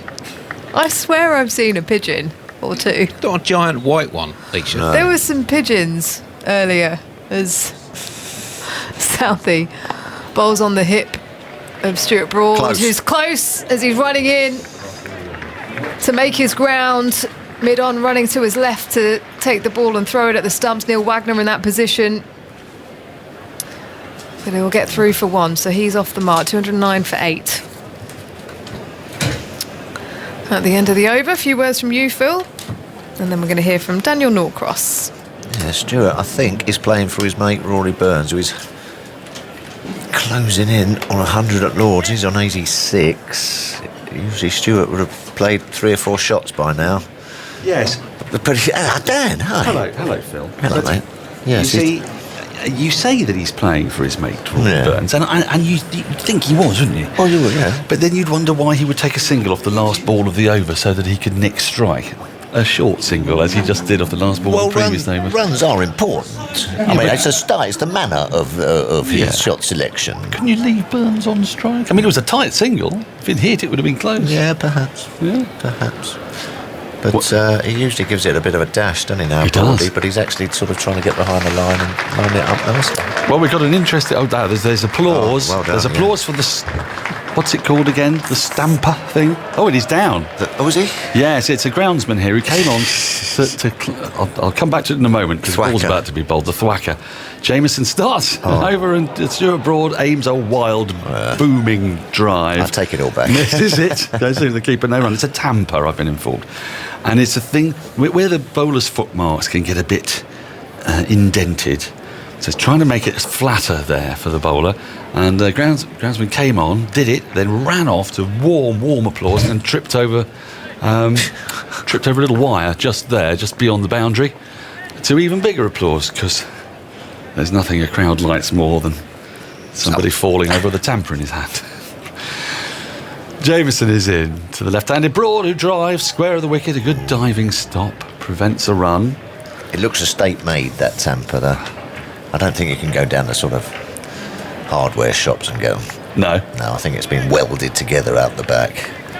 Specialised. Special Lord's tamper, yeah. Well, does it have to actually be slightly at an angle because of the slope of the pitch? Might have to be. Oh, there he goes. Get a round of applause now. More applause. Now what's he done? I don't know. I can't see him anywhere. Yeah. He's on the telly. He's on the telly. Jameson is in, and Broad pulls at a short ball, gets a lot of it, and sends it down to long leg for a single. So Phil Tufton was absolutely right. He batted very much within himself, and then on the 6th ball of the over, took a rapid single, got to the other end, and now aimed a series of swishes. But he's survived. He picked up a run, 210. I think it might be the size of the bowler that's made him do that. What's going on? Just seeing the replay of Tampa Boy as he goes down. Yeah. And he went down. He's gone down hard. Yeah, he's gone down hard. Yeah. I reckon that's a yellow card. I mean, the thing was, you're right. There was nobody near him. It was a bit of a dive. 2 slips, gully, point, extra, mid-off, mid-on. Round the wicket comes Jameson to Burns, who tucks this off his knee down to long leg for another single. He moves to 87, and he'll expose Broad once more with 2 balls left in the over. And we could get a very interesting situation here. I think Surrey played in a match when I think it was Burns and bizarrely Tom Curran. Both of them opened the batting. One of the first innings, one of the second, and they were both the 10th man out. I don't know how you'd check that one out, but I'm pretty sure. By the looks of it, he's not going to. I was there. Tom Curran. I think Tom Curran might have replaced Rory Burns, who got an injury, and in the second innings ended up opening the batting from memory. Jameson bowls, and that's full and driven back to him by Broad, fielded off his own bowling. There's no run, and of course, the reason I raise that is because Devon Conway was the 10th man out in the New Zealand innings. Yes. And Rory Burns here with only Broad and Anderson for company. He might carry his bat. Yeah. He might also. Both left-handers. Both left-handers. The moment he sees Jimmy Anderson walking down the steps, he might think, I might need to get on with it if I want to get 100, which will bring a bit more peril into play. What goes on inside that mind? Jameson, mind, through to the keeper, a bit short, and Broad just slightly flinching a touch as the ball goes through to the keeper. No run, end of the over, so Burns is on strike, 211 for 8. Burns 87, Broad 2. Burns has got either to get on with it, or he's going to really have to trust Broad and Anderson, because after putting in this much work, how many balls has he faced? A lot, 230, 240. 250. He reached his 50 from 90 balls on 52 off 90. So since then, 38 from another 160. I found that game you were talking about. Thank you. Lancashire against Surrey.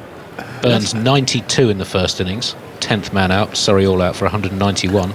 Neil Wagner got him, LBW. Wagner was playing for Lancashire. He was. Yeah. Lancashire 394 Surrey in their second innings as they capitulated to a It's all right. defeat. Southey in short, pulled by Burns. They're going to go through for a run as a sprawling stop at mid-on prevents any more than the one run. Wagner, the man, pouncing on it, and Burns to 88, 212 for 8, yes? I mean, a genuinely appalling defeat by an innings and 96 runs. It was, I remember it, yeah. Despite the presence of Kumar Sangakkara, who only made Norton 8. Tom Curran promoted to open with Burns absent injured. 53, 9th man out, of course. Ninth man out. Final player out. But the final player out, that's right, he was the final player out because Burns was injured. Yeah, sorry, all out for 107 down. That's all out for 107. That's just the 107, all right. Yeah. You've lost me, Dad.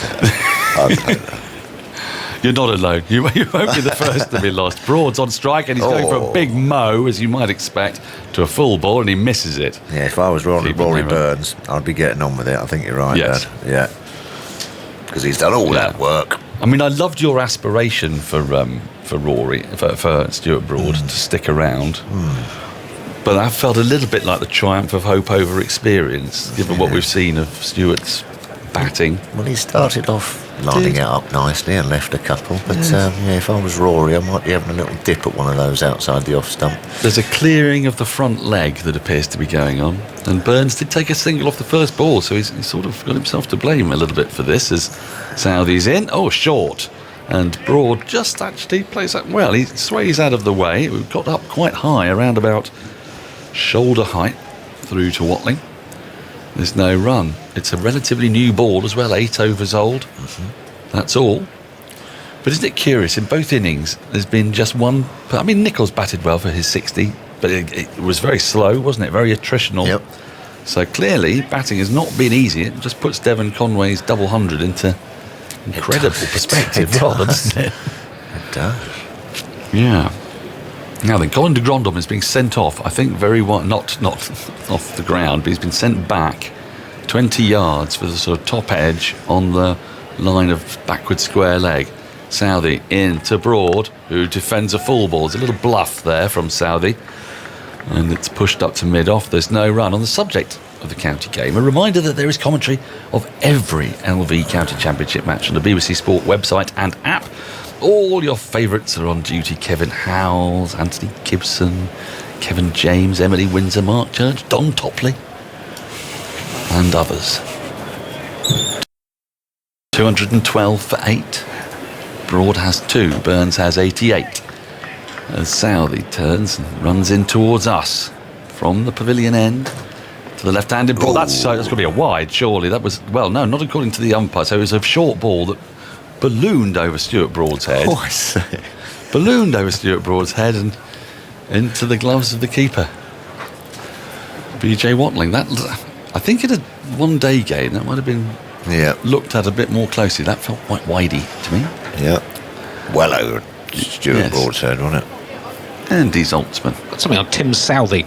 Have you? His second fifer at Lords. It's quite an illustrious list. I'll come to it at the end of this over after this ball. Here he comes to Broad, and Broad just pushes forward in defence and nudges the ball into the offside. He's survived that over with a couple of alarms, but not as many as there might have been. 212 for 8. Broad has 2. Burns will keep strike, or have strike, I should say, on 88. Tuffers, do you have a final? Are you off? Well, Vic's lurking. Oh no, maybe it's too early. It might be too early. I think you've got another. No, carry on, Andy. Yes. No, he's like. There's something a bit spectral about Vic, isn't there? Like Nosferatu, actually. Southey's second 5-wicket haul at Lords. He took 6 for 50 in the 2013 test. He's one of only 7 bowlers, visiting bowlers at Lords, to take fifers in separate Lords tests. Really? And it's a very impressive list. Glenn McGrath most recently in lovely. 3 tests at Lords. He took a fifer in each of them.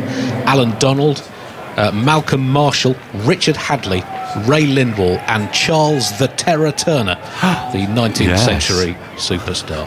Here's Wagner starting a new over from the... that's a big appeal for LBW. Stuck on the pads, looked very close. He wants it, does Wagner.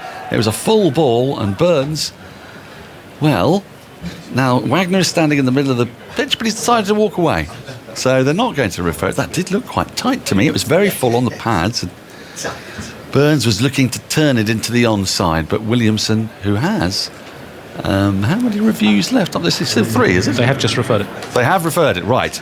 Well, that doesn't overly surprise me. They require another 2 wickets, and the one of Burns, you'd feel, would speed up the end of this innings.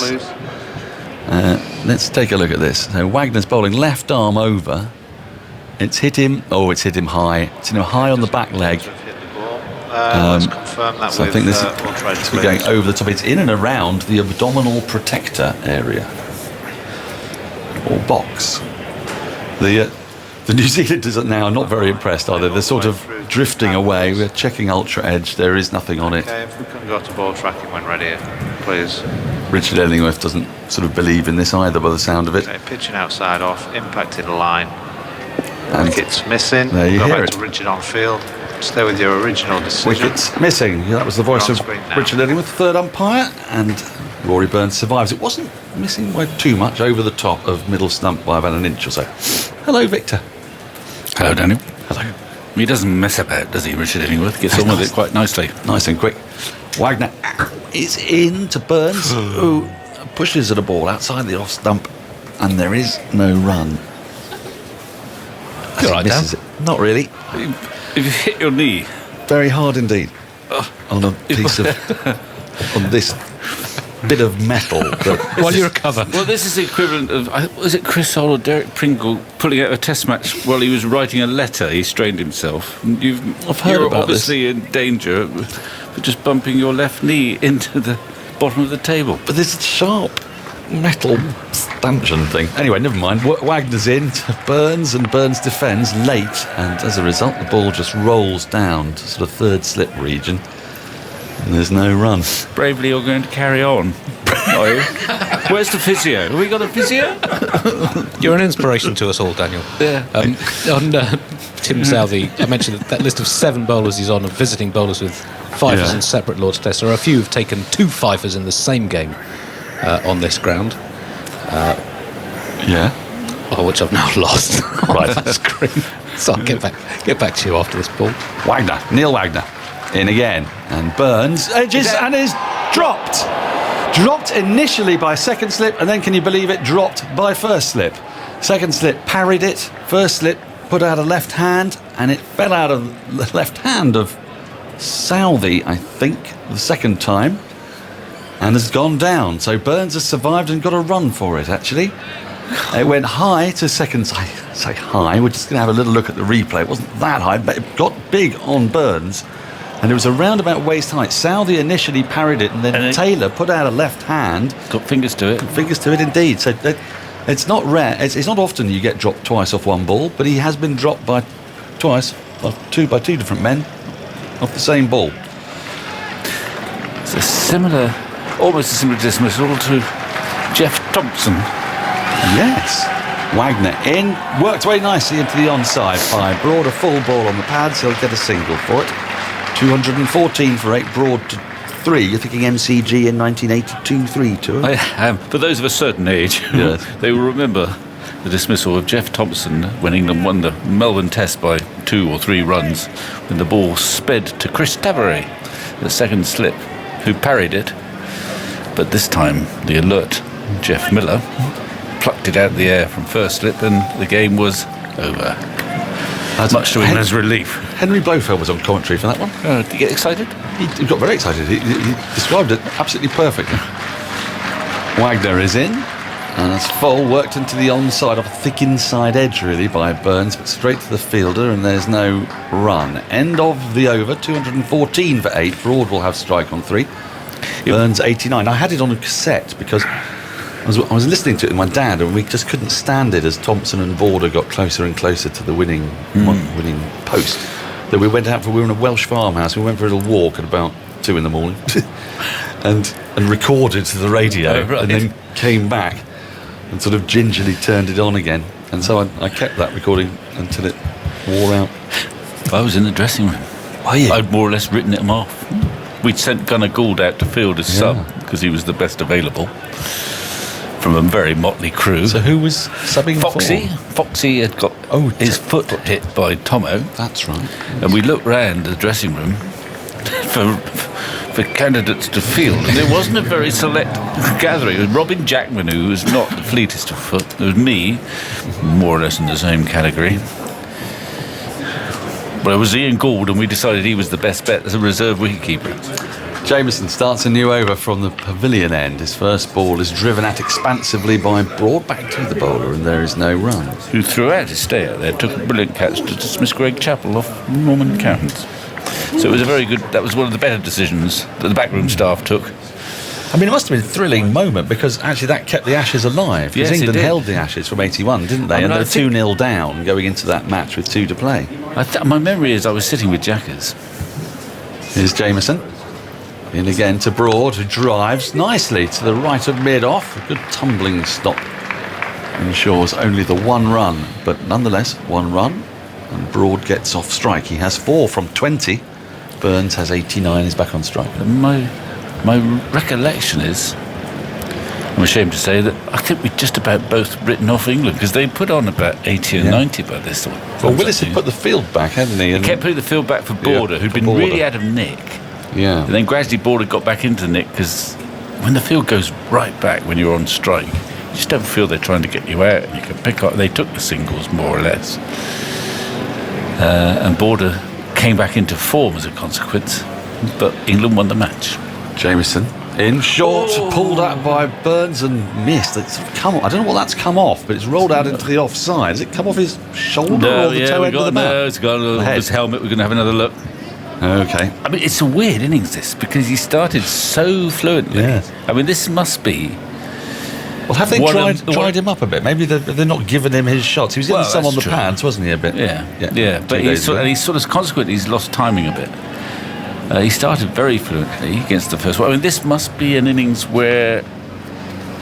remarkable deceleration, even record-breaking deceleration.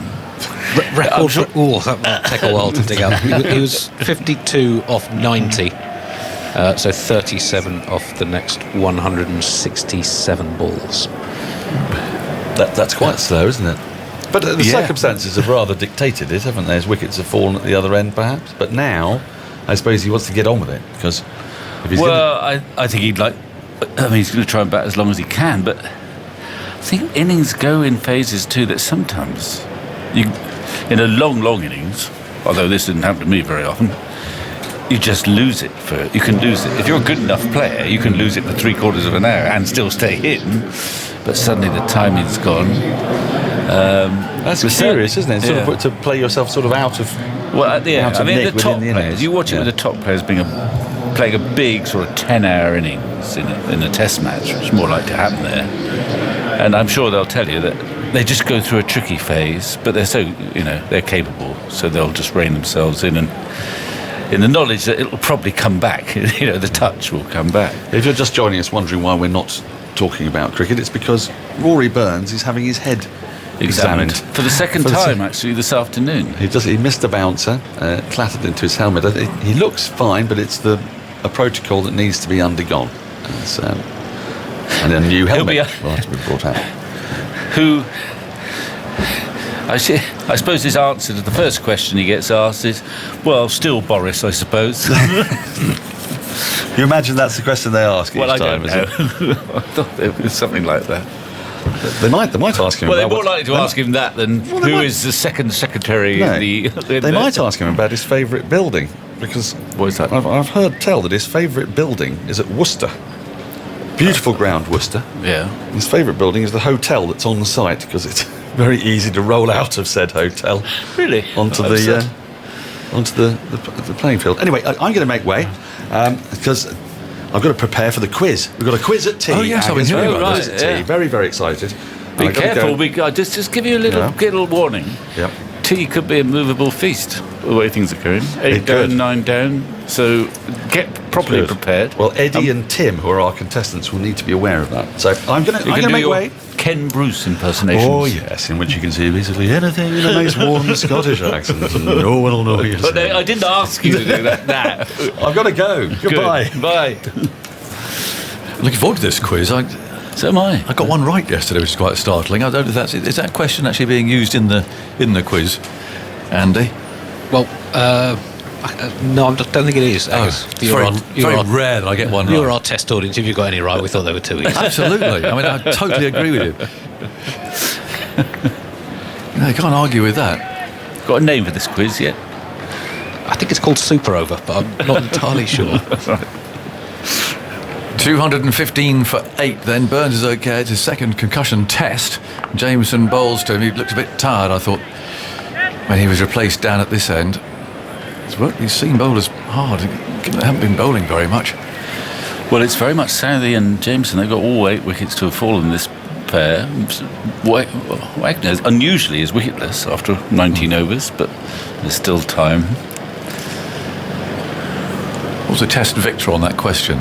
Because I think he'd have I'd been be at the very, game. very disappointed if Agger's got it and I Yeah, I didn't. know. I'll be quite pleased if you didn't. But I'm pretty sure you were at the game, which alerted my senses to this one. 215 for 8. Jameson bowls, hits Burns on the pad, and appeal for leg before wicket. Umpire Goff says no. He was on the back foot. He's looking it up. But what was this question? I'm getting nervous. I'm sweating now. I was looking something else up, Well, actually. are you sure you don't want to keep it for your for tea time? You don't necessarily waste No, it. it was too easy. Well, yeah, but it may not be easy for me. Especially if it's a recent question. No, it's not recent. Oh, that's all right then. No, you're retired, Victor, but... 215 for 8, in comes Jameson bowls, that's worked by Burns. Oh, beautifully fielded there at mid-wicket, and Conway picks the ball up, hurls it at the stumps. And they take 1 run. Burns moves to 90. It's given a couple of lives in this last hour. It's a lovely piece of fielding there by Conway, diving full length and getting up quickly, taking aim at the stumps. He missed them, but a long throw. Yeah, he has been fortunate. I mean, that stumping, he was such a long way down when... Oh, yeah. And the bails were removed. The big screens flashed wicket. Yes, I thought it was out from here. Yeah. I mean, it just looked as it was out. But he just didn't have the ball in his gloves anymore. But he was a long way down against Santner. And then the drop catch, well, it was flying, but it was an odd one because he was almost looking to leave it. It still went quickly to second slip, who bounced, didn't it? Bounced, and and then it bobbled up, and Taylor at first slip couldn't quite catch the rebound.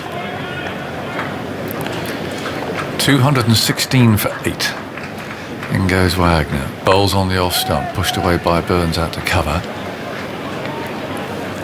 And there's no run. Have you found it yet? It's to give a taste, really. It's sort of a taster for what's going to come. Which question it was, 'cause we got through a few of them. I think it was, which name the one of these that did not play Test cricket? Oh, yes, that's right. No, we did get that. I'm not sure that's suitable for this hour of the day, Aggers. Isn't it? Well, he's a bona fide cricketer. He's not a bona fide cricketer. Well, you're giving him the answer away. Oh, that one. There were some other ones, weren't there? In goes Wagner. Wagner falls over there, and it's turned out towards deep square leg. That's a single. Was this question only the sort of question could be asked after 9 o'clock in the evening or something? Well, I've just realised perhaps there were some names there. Well, I mean, they're all genuine names. Yeah, they are. Which of the following was not... This is not part of the quiz. Okay. Was not an international cricketer. Yes. Harry Butt, Snuffy Brown, Jack Crap, Randy Challenger, or Dick Puffer. And you knew the answer to that? Yes. Well, I can tell you who it wasn't. It wasn't Jack Crab. He's a proper Gloucestershire opening batsman. And I expect Aggers did, but I played cricket when he was umpiring. Yeah. No, it was before my time, actually. Wagner on his way, bowls a bouncer, Broad sways out of the way, and through it goes to the wicketkeeper. Challenger rings a bell. I think he's a proper Test cricketer. I can't remember the others.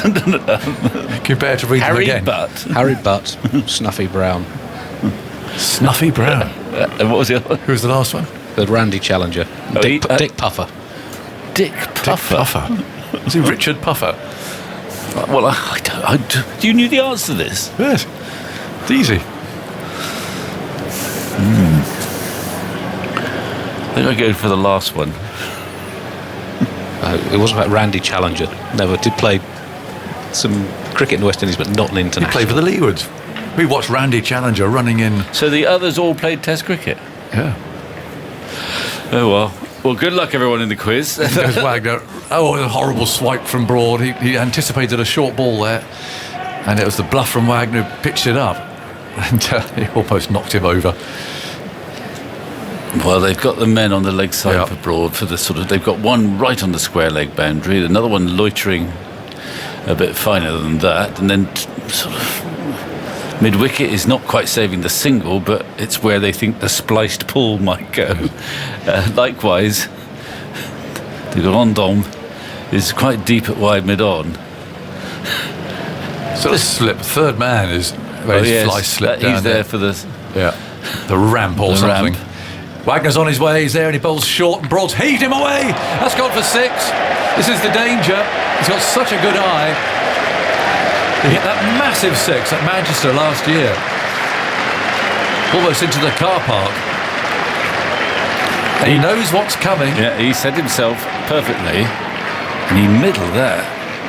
I mean, this is where it goes a bit wrong, I think, because they've had sort of in-between fields beforehand, so Broad wouldn't quite know what length they're going to bowl. But with this field, he's almost certain to bowl 5 out of 6 short, you'd think. Can't really pitch it up with this field at all. There's 4 men now on the leg side boundary, from fine leg, long leg, deep square leg, and a deep, fairly straight mid-wicket. Williamson's still polishing the ball, but he's going to hurl it in halfway down the pitch. It hardly seems worth shining, but there's that third man as well who's inside the boundary, maybe 10 yards. Yeah, he's there for a sort of uppercut.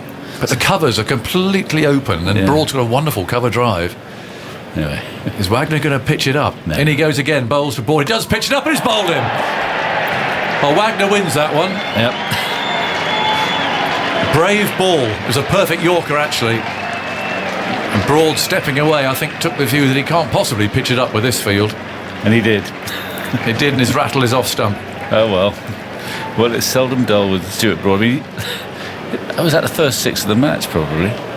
No, in fact, Wagner hit Broad for 6, and then Conway reached his 200 with the 6. Okay, we'll go first 6 of the England innings, perhaps, which was beautifully struck. But Wagner, who's had to wait a long time for his first wicket, gets one. And Stuart Broad, well, that's sort of a typical Broad vignette. It's a weird batting career he's had for England, because we all watched him here at Lord's score that 100. He batted for about, I don't know, 4, 5, 6 hours, batted with absolute orthodoxy, but in the latter half of his career, after some blows to the head and loss of confidence, a real challenge for any cricketer to keep going. But he's kept going as a bowler, of course. But his batting has, of course, declined, and he's departed. And here comes Jimmy Anderson in his accustomed position nowadays. Not the worst number 11 in his pomp. well, he's got to try and see Rory Burns to his 100, hasn't he? That's, Yes, I mean, something that Stuart Broad was not equipped to do. But here he comes. He gets a very warm round of applause, Jimmy Anderson.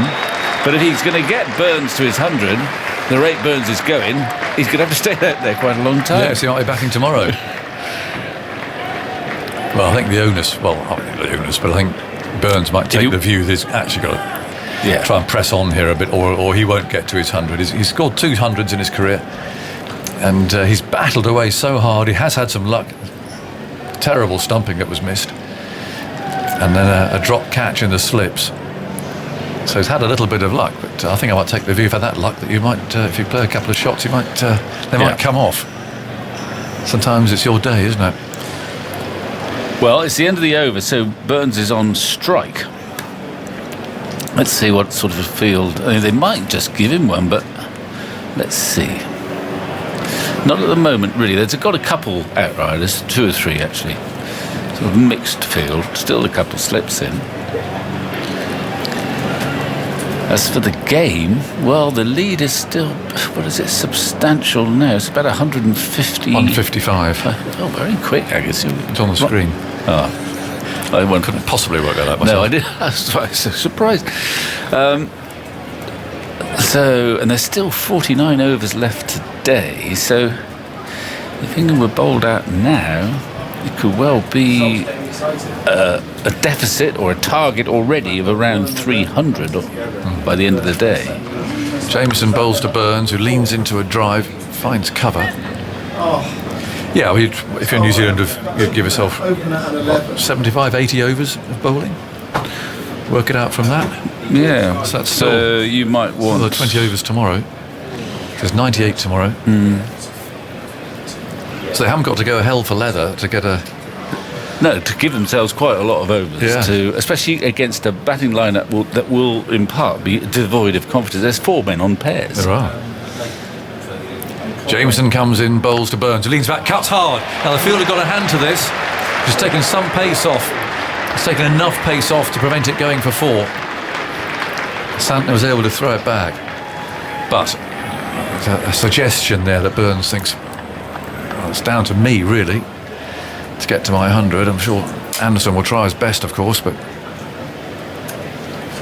if he wants his 100, he's got to go and get it, really. Deep square leg goes out.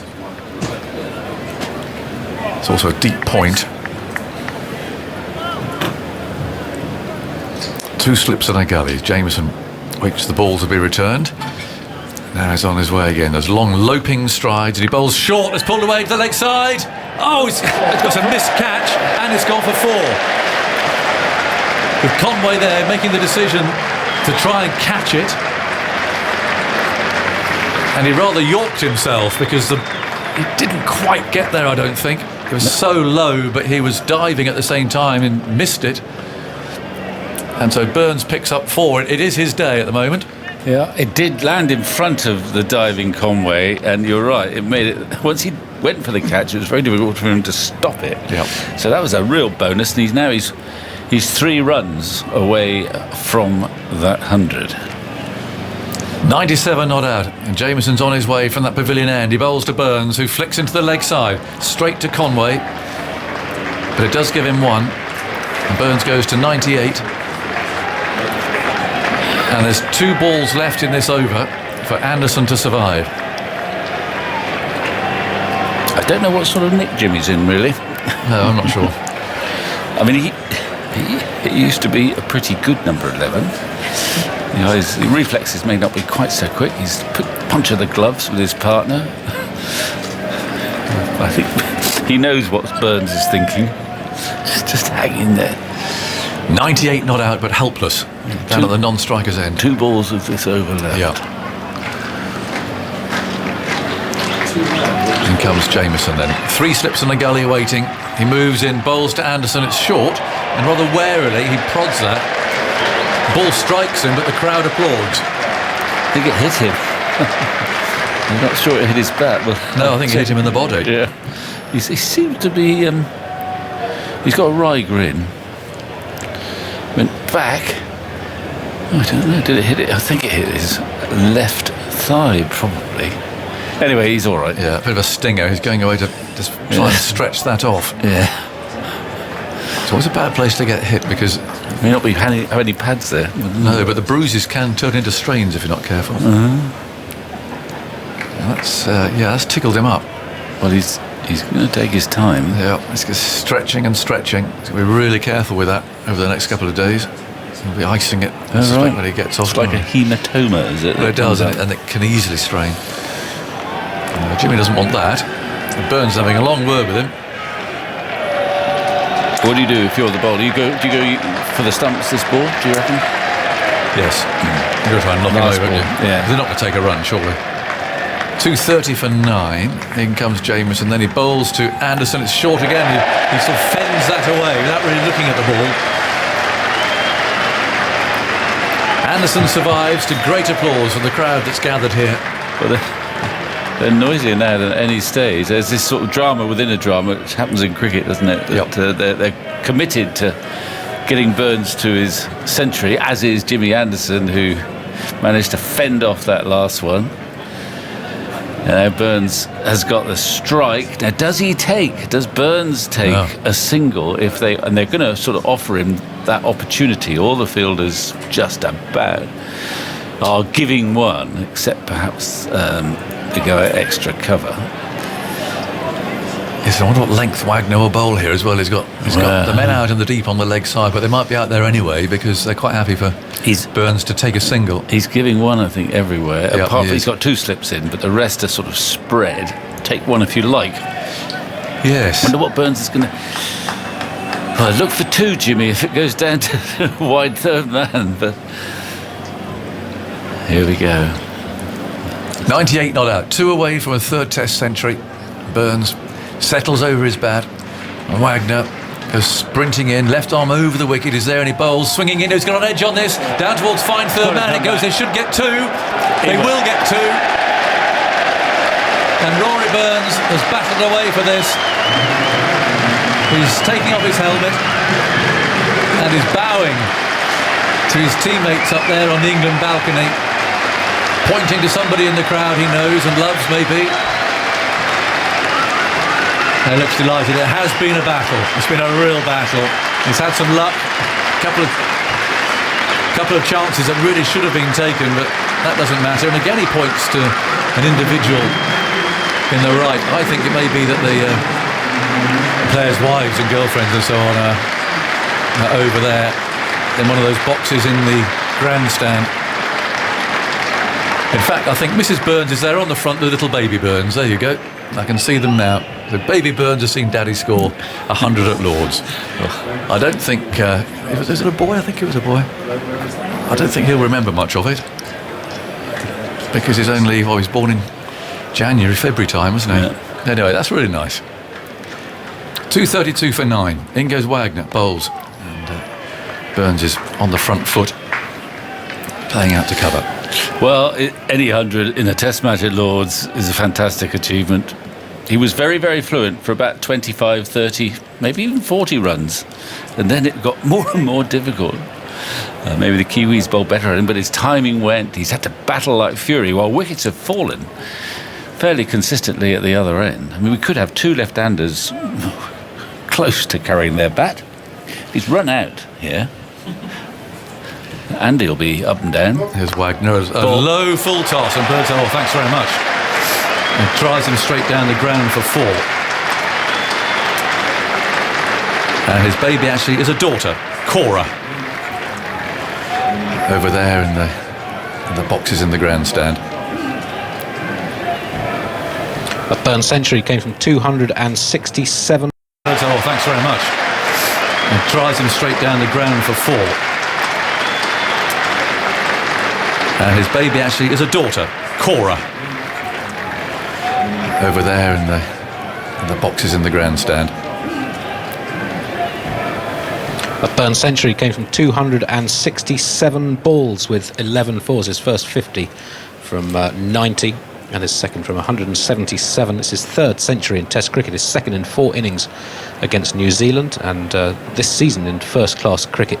And now 654 runs, averaged 72, so came into this Test in fine form from the county circuit and has carried it on in this Test. 2:36 for 9. It's on 104. Wagner comes in, bowls to him down the leg side with a swish to get it away into that leg side boundary. Field coming in now. Well, the pressure's off Jimmy a bit. Well, it is. He might play some shots. I mean, any more runs would be gratefully received, but you always like to get your mate, especially when he's battled for so long, to the landmark. Field really coming in now to squeeze tight to stop Burns getting down this end. There's just 2 balls left in the over. 2:36 for 9. Burns 104. He wants a single here. Wagner's on his way, trying to stop him. He pitches that up. He leans back, cuts hard. Now, it's going to be interesting. How many are going to take here? They've got 2. They should get 3 if Anderson scuttles down to that far end. Arms pumping, off he goes, and Watling smashes the stumps down. But Anderson is home. And a little bit fortunate there, because a fielder got a good hand to that. That would have gone for 4 otherwise. Yeah. The gully fieldsman saved it from going to the boundary, which meant they could get those 3. So he'll just have to 1 ball to negotiate from Wagner. When that was the case with Jameson, he put one into the pitch and short, and Anderson had to fend and did so. I wonder whether Wagner might go full myself this time. Work against Broad. Well, there's 3 slips. Gully's quite fine. Wagner tried to finish it off on his way to Anderson. It is pitched up, who plays a very nice full defensive shot, appreciated by the crowd. And it means that Burns will be on strike on 107. 239 for 9. Still 139 runs behind. And we're heading towards tea, which of course can be delayed. Out of 9 wickets down, he can go for an extra half hour for the quiz that I know you're all anxiously waiting for. Well, I think they'll might welcome Summerman's that, coming some of in them, here. I think, because I think they're still doing a bit of compilation in the back room. But the crowd's come to life, a bit of excitement, and it's again a handy little last wicket partnership. Curiously, having got to his 3 figures, he's played 2 quite fluent shots. Burns, he's relaxed a bit, I think. He's done a great job for his side, but he's also cheered himself up because Test hundreds are hard to come by, and he's got one. It's mostly an ugly 100, but who cares? He doesn't. It's amazing as well, isn't it, when he had to play some shots, perfectly capable of playing them. Well, I think that's Before the 100 and after the 100. Maybe, yeah, that's right. In that last over, he had a little bit of luck when he spooned, played that pull shot, which was half a chance. Conway dived forward, but couldn't get there, went for 4. Jameson bowls to Burns on 107, and he tries to dab that one away outside the off stump, and it goes through. Second bounce to Watling, bounce in front of him. Watling's taken off one of his gloves, although he got one on the end of the finger there. I'm not sure, it was an awkward one to take. 239 for 7. In reply to New Zealand's 378. So tea could be in 1 ball's time or in half an hour's time. It's scheduled to be 5 to 4, but it's 9 down, so we'll play on past 5 to 4. But if it falls now, tea will be taken, which means we don't lose. Well, should mean we don't lose 10 more minutes in the game. There's still 46 overs left after this one in the day's play. Here's Jameson bowling, short, cracked away by Burns up towards the grandstand for 4. I think that's the best he's hit the ball, well, certainly all today. It was short, but he got into position very quickly and he pulled it. There's a man out there just in front of square on the boundary, but he hit it so hard and just a bit towards mid-wicket that he couldn't stop it. Which 100 team is Burns in? He was originally in the Is London, he in a London 100s team? in the London Spirit team, wasn't he? Which is Well, playing on this ground. I'm afraid I haven't studied those stats. It's not your just territory, yet. is it, Victor? Not really. No. Here is Jameson bowling to Burns on 111, and Burns glances this down to fine leg, doesn't take the single. I mean, he could be in Welsh fire, given that he's not Welsh, and nor is anyone else in that team, apart from possibly. I think there is now. Actually, they put in a token Welshman, but there wasn't one in the original selection. I think Burns was London Spirit to start with. It may be that they rejigged it. Well, I'm surprised you haven't got across that. He has switched back to the Oval. The Oval team. The Oval team. To Ovaltine. The Oval Invincibles. Right, well, they're going to win then. That spoils it, doesn't it? Here's Jameson bowling, flicked away by Burns. They take a single. No, I mean, they almost meet in mid-pitch, the two batters there, but Wagner eventually returns it to Jameson. And there's no run, 243 for 9. There are 2 balls left in the over, so the field's coming up now. So presumably Burns is looking for a 4 or a 6, and then a 3 here in the last 2 balls of the over, in an ideal world. In an ideal world, yeah. But they've put on... What are England they've put on behind? 20 already, this pair. And runs are important because it means...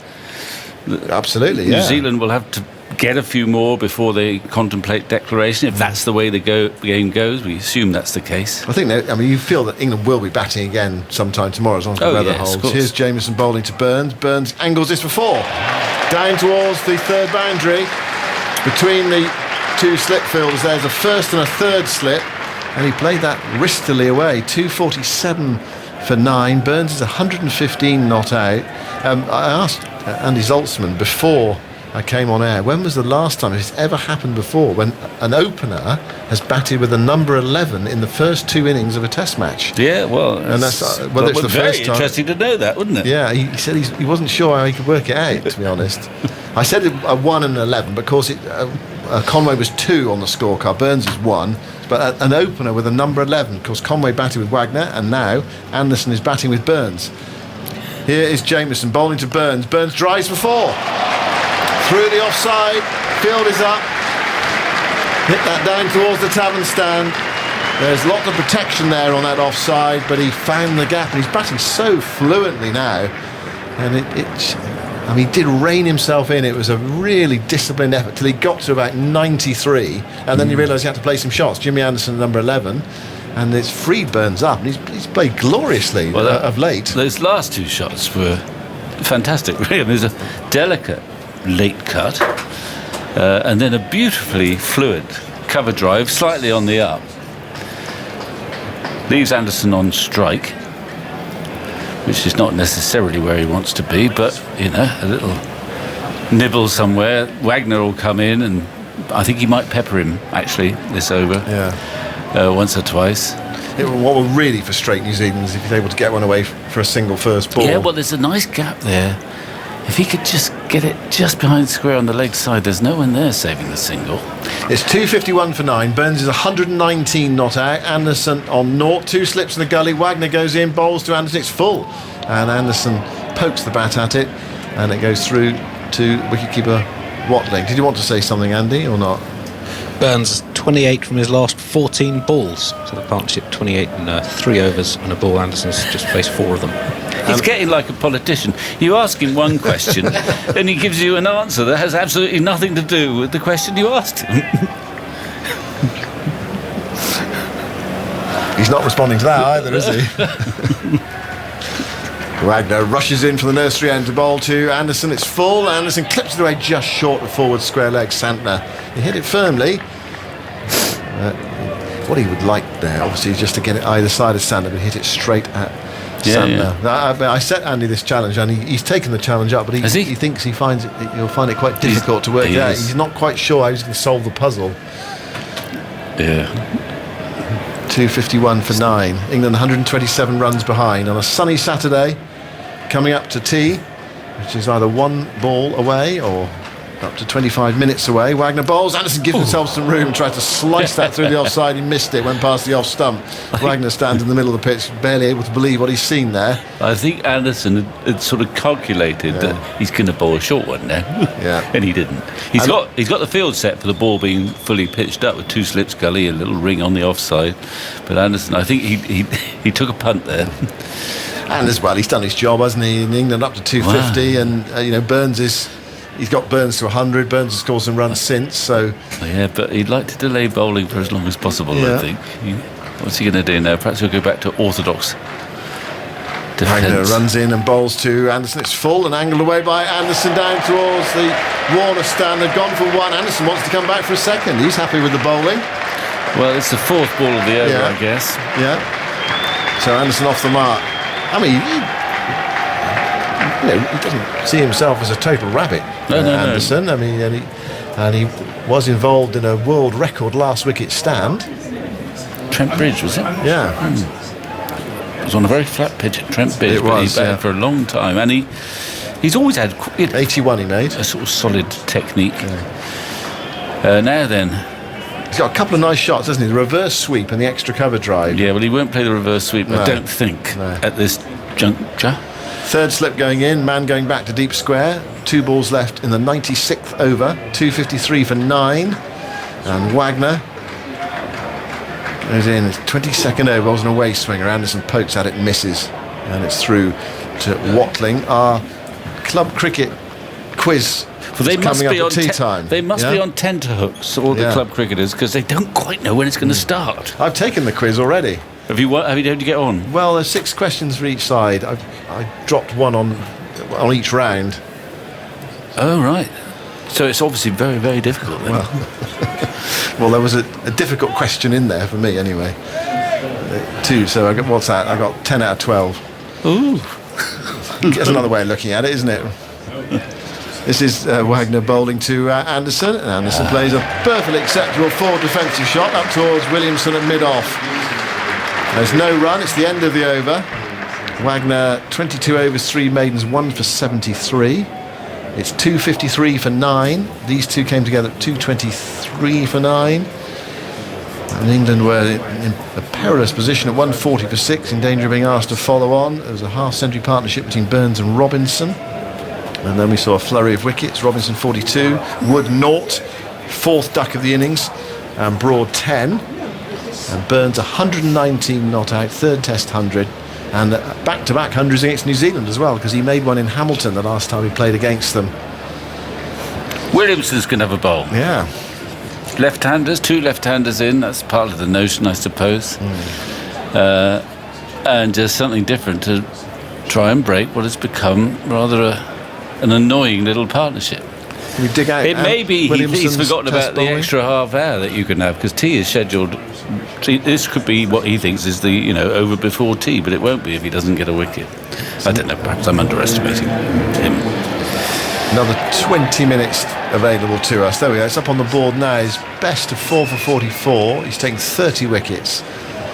He's had 1 or 2 problems, hasn't he, with his action, Williamson? Yeah, I guess he's been cleared. Yeah. There was a time where he was being examined in outfield, giving the single.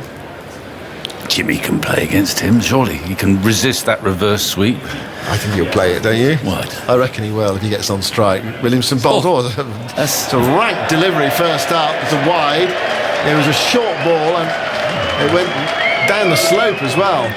It was like a club cricket delivery, that was third 11 club cricket delivery. 254 for 9. Williamson goes in and bowls to Burns, who cuts towards deep point, and Burns sets off, and Anderson says, no, you have the bowling. No, I'm surprised. I mean, for England here, you're right, actually, just keep batting, just stay out there as long as possible. That's the way to go. They don't really want to get bowling yet. Do as much chipping away as they possibly can. Outside the off stump from Williamson, nothing from Burns, taken by Watling. So in that sort of phony war part of the over where the field is back and England not taking the single, and then presumably the field will come up. Here is Burns. Burns makes a reverse sweep. Everybody misses it. It's coming down towards the boundary. And has he got enough on it to go for 4? No. It's been knocked back just inside the rope. And what are they? They took 2. They run for two byes. I thought they might have got 3 there off the 4th ball of the over, but anyway. Have you found it? I have an answer for you, Simon. I believe. Hold on. Go on. Let's wait a bit longer. It's taking you a while to find it, but we'll give it the build up. About 4 minutes. I thought it was quite good. Well, no. I asked you about 3:30. I had other stuff to do. It's 256 for 9. But there are 3 balls left in this Williamson Did the dog over. eat your homework or something? There's Williamson bowling. And he goes past the outside edge there. Burns his bat on the drive. And he's a self-respecting spinner. I think we'd quite like to bowl on this pitch. There is something there. Yeah, well, it's the 4th day, third day in a way, but they'll be a bit more rough and should misbehave a bit. Williamson bowls. Burns clips this up towards long on, and they go through for a single.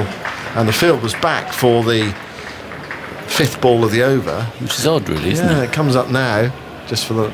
Well, it comes up because Anderson's on strike. 257 for 9. So we wait to the breaking overs. I wonder how many times it's happened.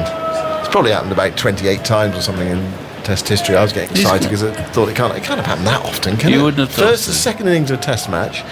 Opener batting with number 11. And the opener is batting with the number 11 after 9 others have been dismissed as well. Williamson bowls the last ball of the over. Anderson goes back, forces, could get a single. There's a man back on the deep cover boundary, decides against it. It's the end of the over. 257 for 9. That should be tea, but on we go because it's 9 down. Burns has 120 and Anderson has 2. I believe there's only been one previous occasion in tests in which an opener has batted with a number 11 in 2 innings of the game. The first 2 innings of the game, or in 2 innings of a Test match? Well, now you ask. In 2 innings. I'll have to get the scorecard up. Anyway, It was Adelaide in 1950-51 during the Ashes series that England lost 4-1. Australia's Arthur Morris batted with Jack Everson, the number 11, when scoring 206, and then England's Len Hutton carried his bat for 156 not out, and batted with Doug Wright, England's number 11. So there you go. I believe this is the second such occasion. If I had a hat, I would take it off to you. Yeah, thank you. I'm amazed. That is thanks to Andrew Sampson's database, which took me a while to work out if that had... It has everything within it. It took me a while to dig it out. We've yet to find a hole in it. I mean, it's a pretty Thank niche you. stat, isn't it, really? It is. Wagner to bowl to Burns. And Burns is stuck on the pad, looking to clip that away on the onside. An appeal from Watling, nothing from Wagner. And I got a better view of that. I'd be tempted to review it. You've got a couple in hand, but no, okay. At best, it's going to be umpire's call, surely. Well, that's worth it. So that would just waste a bit of time. I suppose so, yeah. Just. Anyway, they're not reviewing. 257 for 9. England 121 runs behind. Burns is 120 not out. Wagner goes in and bowls to him, and Burns drives, skewed drive off a slightly open face, goes out towards deep backward point, and there's no run.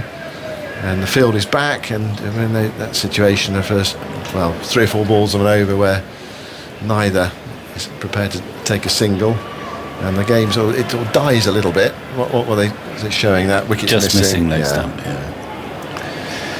Well, it's a lovely day at Lord's. Settled weather, so huge contrast to yesterday. Bit of a breeze. Crowd enjoying themselves. England's fight back this afternoon. Wagner bowls, and Burns has a huge heave at that and misses. It's taken by Watling. There's no one at home, but sort of long on. I think as he's looking there, de Grandhomme is lurking at sort of a deepish cow corner. Wagner indicates something to de Grandhomme now. Let's go back a bit. We'll come round a bit. There are 3 balls left in this over. And the deep square leg is coming to his right a few paces. It's a 6-3 offside field with everyone back on the leg side. Those who are back on the leg side are back. Burns clips that away nicely. That's gone for 4. Bad ball from Wagner on the pads. As I mentioned, 6-3 offside field. And he hit that to the left of the deep forward square leg field, down to the tavern stand. Since he's got his 100, or as you say, since he got into the 90s really and was forced to play some shots, his timing's returned, certainly. That's a lovely little clip, just where he likes the ball, on his pads, nice and full, timed it to perfection. It raced down the slope there. Before that run of 28 from 14 balls, Burns had scored 39 from 173, so he's shown some gears. He's 124 not out, 261 for 9. New Zealand have taken a slip out, one of their slips out now. There's a third slip in. Wagner bowls to Burns, it's full, it's driven, and a diving save by de Grandhomme to his right hand side prevents a single. That was the 5th ball of the over, so the field has come up apart from the deep square leg. Fine leg is back just to the left of the tavern stand, to the right of the England dressing room as they look out from the balcony there. So last ball of the over, and Burns will be looking for 1 or 3 here. Wagner moves in to bowl him, it's full, and he yorks him outside the off stump. Goes through to Watling. It's all a ball you might see in T20 actually. That delivery from They don't bowl Wagner. many Yorkers nowadays. Well, they bowl a few full Yorkers. It's okay. Outside the off stump. 261 for 9 at the end of the over, and on we go to towards 4:15, or when unless England's wicket falls. And then Well, we will have if tea. it's half an hour after tea, I think tea was not scheduled to 5 to 4. That's right. I think it's 20 minutes though, isn't it? I don't know. Delay tea by 20 minutes, or do we think half an hour? It is half an hour. Well, we could go on to 4:25 then. Yeah, because tea delayed to 5 to 4 today because of the rescheduled playing time. Of play can go on till 7 o'clock. I think we probably will need to as well. There are 43 overs left in the day's play. Williamson has decided that he's not quite feeling on top of his form as an off spinner, and he's tossed the ball to his more experienced, the semi-professional, almost a complete professional in Santner, to bowl to Anderson. But I would have thought, Jimmy, I mean, he does like to reverse sweep the odd spinner, or even played a conventional sweep, but I'd have thought Jimmy would be quite confident on this surface against Santner of just defending for 6. I'm just going to have a little wager that he plays the reverse sweep in this over if he faces most of the balls in the over. Okay, well, we'll see. Well, we will indeed see, but they're taking their time. Actually, Jimmy, did he change his gloves? Haven't done that very often lately. He's on 2. I don't know, but he's had some attention. Anyway, he's just going to get ready. So Santner is going to bowl, and he's got a strong onside field, as you'd expect, the ball turning into the left-hander. So there are 4 fielders on the offside, including a slip. So there is scope for the reverse sweep, although you are playing against the spin. But but there's not much protection on that offside. No. So we'll see. There's a short leg in and a slip and a short mid-wicket. It's 261 for 9. And here is Santner looking for his first wicket. He should have had Burns stumped. Santner goes in and bowls to Anderson. Anderson props forward, drops the ball onto the pitch, and forward goes Watling to pick up, and there's no run. Can he resist it if he bats the whole over? It is taking a risk, of course, because spinning out of the rough into him. Santner, there we go. There's the reverse sweep, and it hits him on the pad and balloons over the short leg fielder, who runs back and hurls the ball at the non-striker's end. You're right. He couldn't resist it. But it wasn't quite straight enough there. So no run there. Short leg back in position, and so is Santner. Goes into bowl to Anderson, who's struck on the pad, leaning forward. The ball balloons away towards a gully position. There is no one at gully. Taylor goes to his left to pick out slip fielder. And there was a half a shout for LBW. That turned, actually. It did turn, yeah. Yeah, there is some spin. I think good spinners on this pitch could cause some problems on the last day. 261 for 9. 3 balls left in the over. The man's gone back now for that reverse sweep to ground home towards deepish third man, and Anderson gives himself some room. That spins into him, follows him, and he manages to get the bat down just in time and hit it hard into the pitch and back to the bowler. And there is no run. Well, this is turning into a good cricket pitch, because when I see it turn, that's 2 in a row that's turned, not necessarily out of the rough, I don't think. And that's what it should be happening about now. Santner to Anderson. Anderson props forward and keeps the ball out of his stumps. No more than that, really. The ball rolls off the pitch, and Watling steps forward again to pick up, and there's no run. So 1 ball left in the over, and there's a silly point going in now, as well as a short leg, and looks like we might have a leg slip as well for the last ball of the over. Indeed, Williamson's gone into leg slip, so 4 men around the bat. And he's also pushing Jameson out to... Well, that's partly because they don't mind if Jimmy takes a single. So they put him a long way back and wide long off. So final ball of the over, and here is Santner was going in there, and Anderson's not quite ready. He's held up by umpire Goff. 261 for 9. And here is Santner to bowl to Anderson, who goes to the reverse sweep again. I think gets something on that, but hits it straight into the ground and straight at Taylor at slip. And so there were 2 reverse sweeps in that over from Anderson. 261 for 9. Burns 124, Anderson 2. On we go towards that delayed tea interval, and you're joined now by Daniel Norcross. Yep. Well, that was almost a defensive reverse sweep. In fact, he hit it, and it went straight to first slip along the ground. And he's still there. And England are still batting. And these are valuable overs in the sense being used up by England. I don't think England can have any real serious ambitions of winning this game unless third innings pickle theory. There's a third innings pickle theory, or a surprisingly generous declaration from Williamson theory. I'm ruling out the surprisingly generous declaration myself. Wagner in to Burns. The field is spread, and Burns gets a thick under edge on that, and it rolls to Watling, who collects the ball. It was very interesting when Anderson was first in and Burns was on his sort of 91. And there was an overbowl from the pavilion end. And despite Burns being on 91 and Anderson yet to score, there were only 2 people out on the boundary. There was a ring field. Burns had kind of stopped scoring runs at all. He ground to a halt. It was as if New Zealand felt they didn't need to spread the field and give him a single. As Wagner is in. And it's a slower ball that he drives into the ground with no timing. It rolls into the offside and he eschews the single.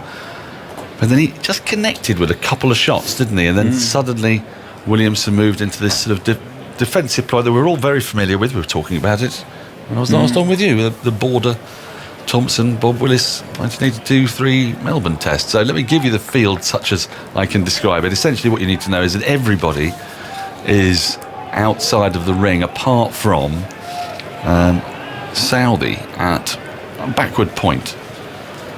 As Wagner is in to the left-handed Burns, struck on the pad.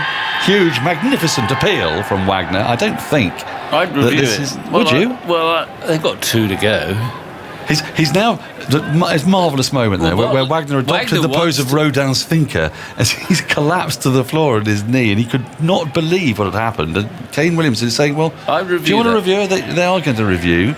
I thought it was going down leg, but you think there's something a bit tighter here, do you? I think there's every chance that it's just missing leg, but he did shuffle up the slope, shuffled across his stumps.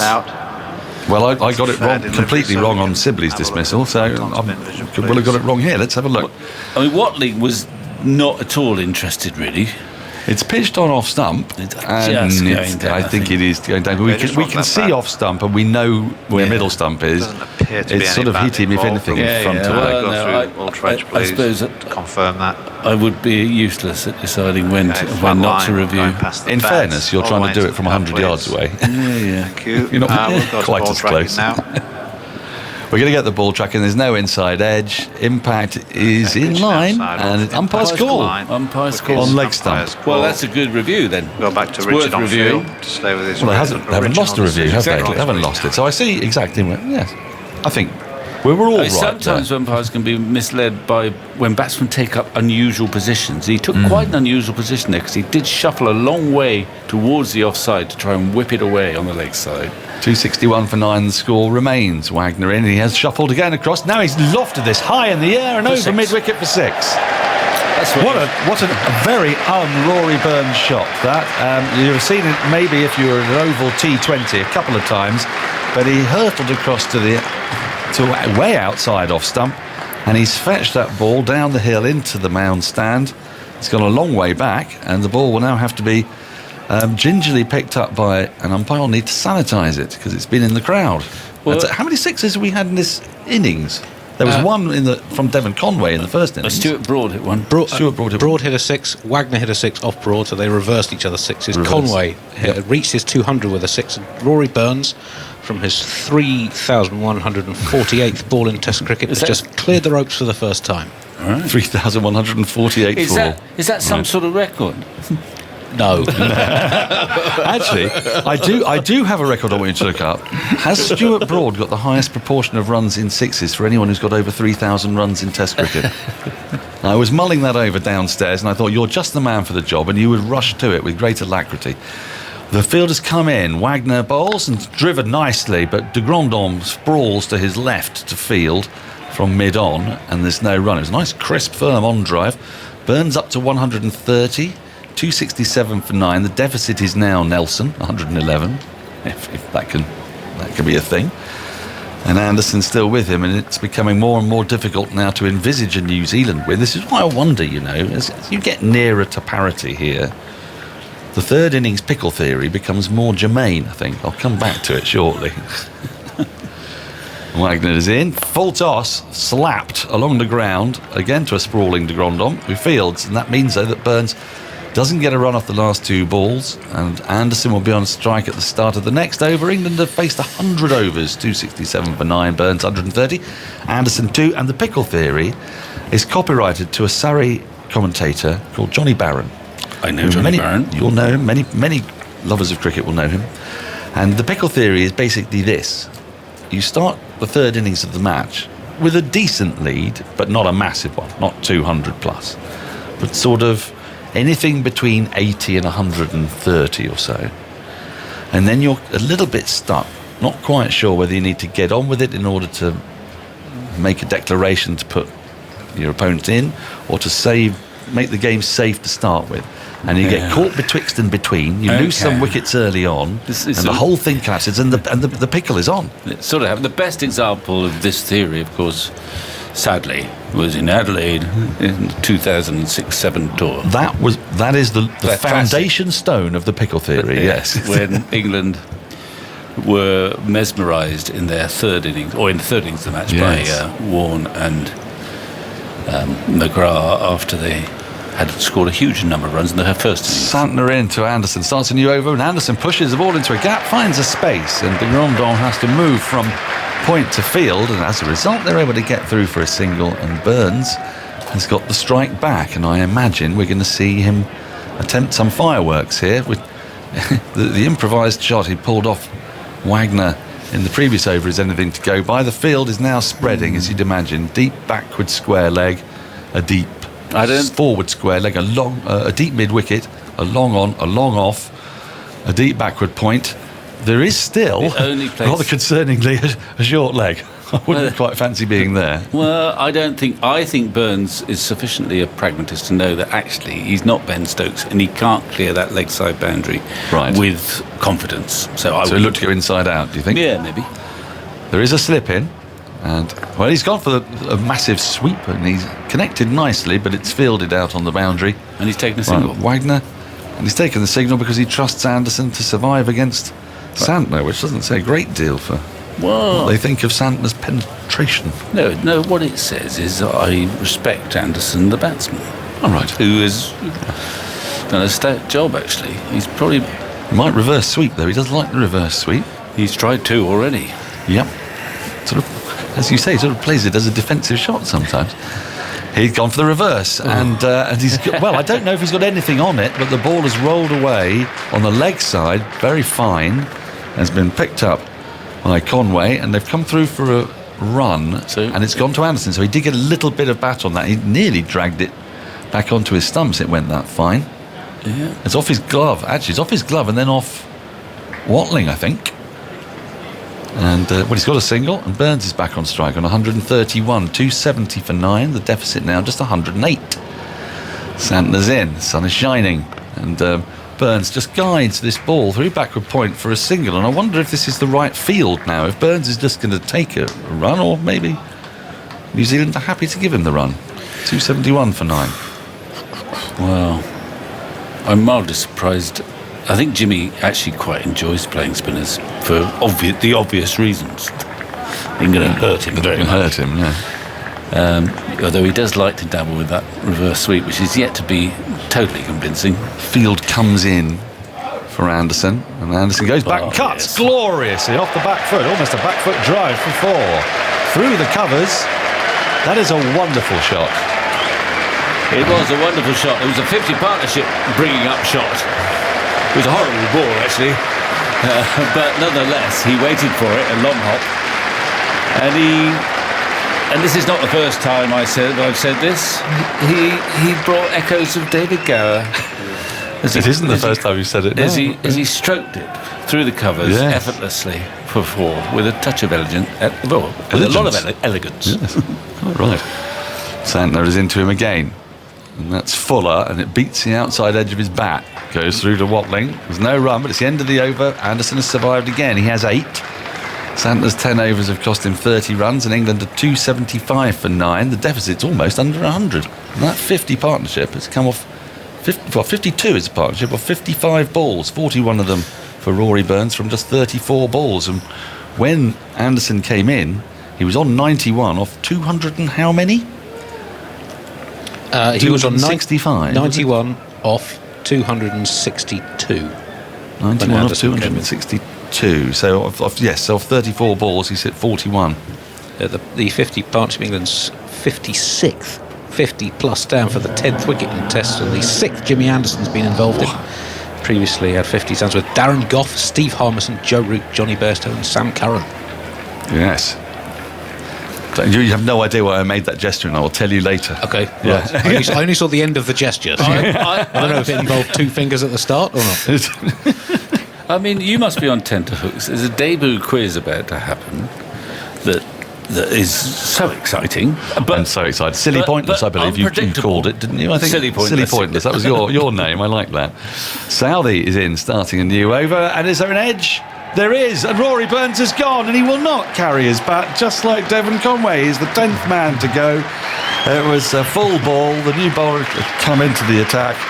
Salvi, who's picked up his 6th wicket with that. It was a little too full for the cut shot. Burns went for the cut, got a thin feather through to Watling, and England's innings is complete.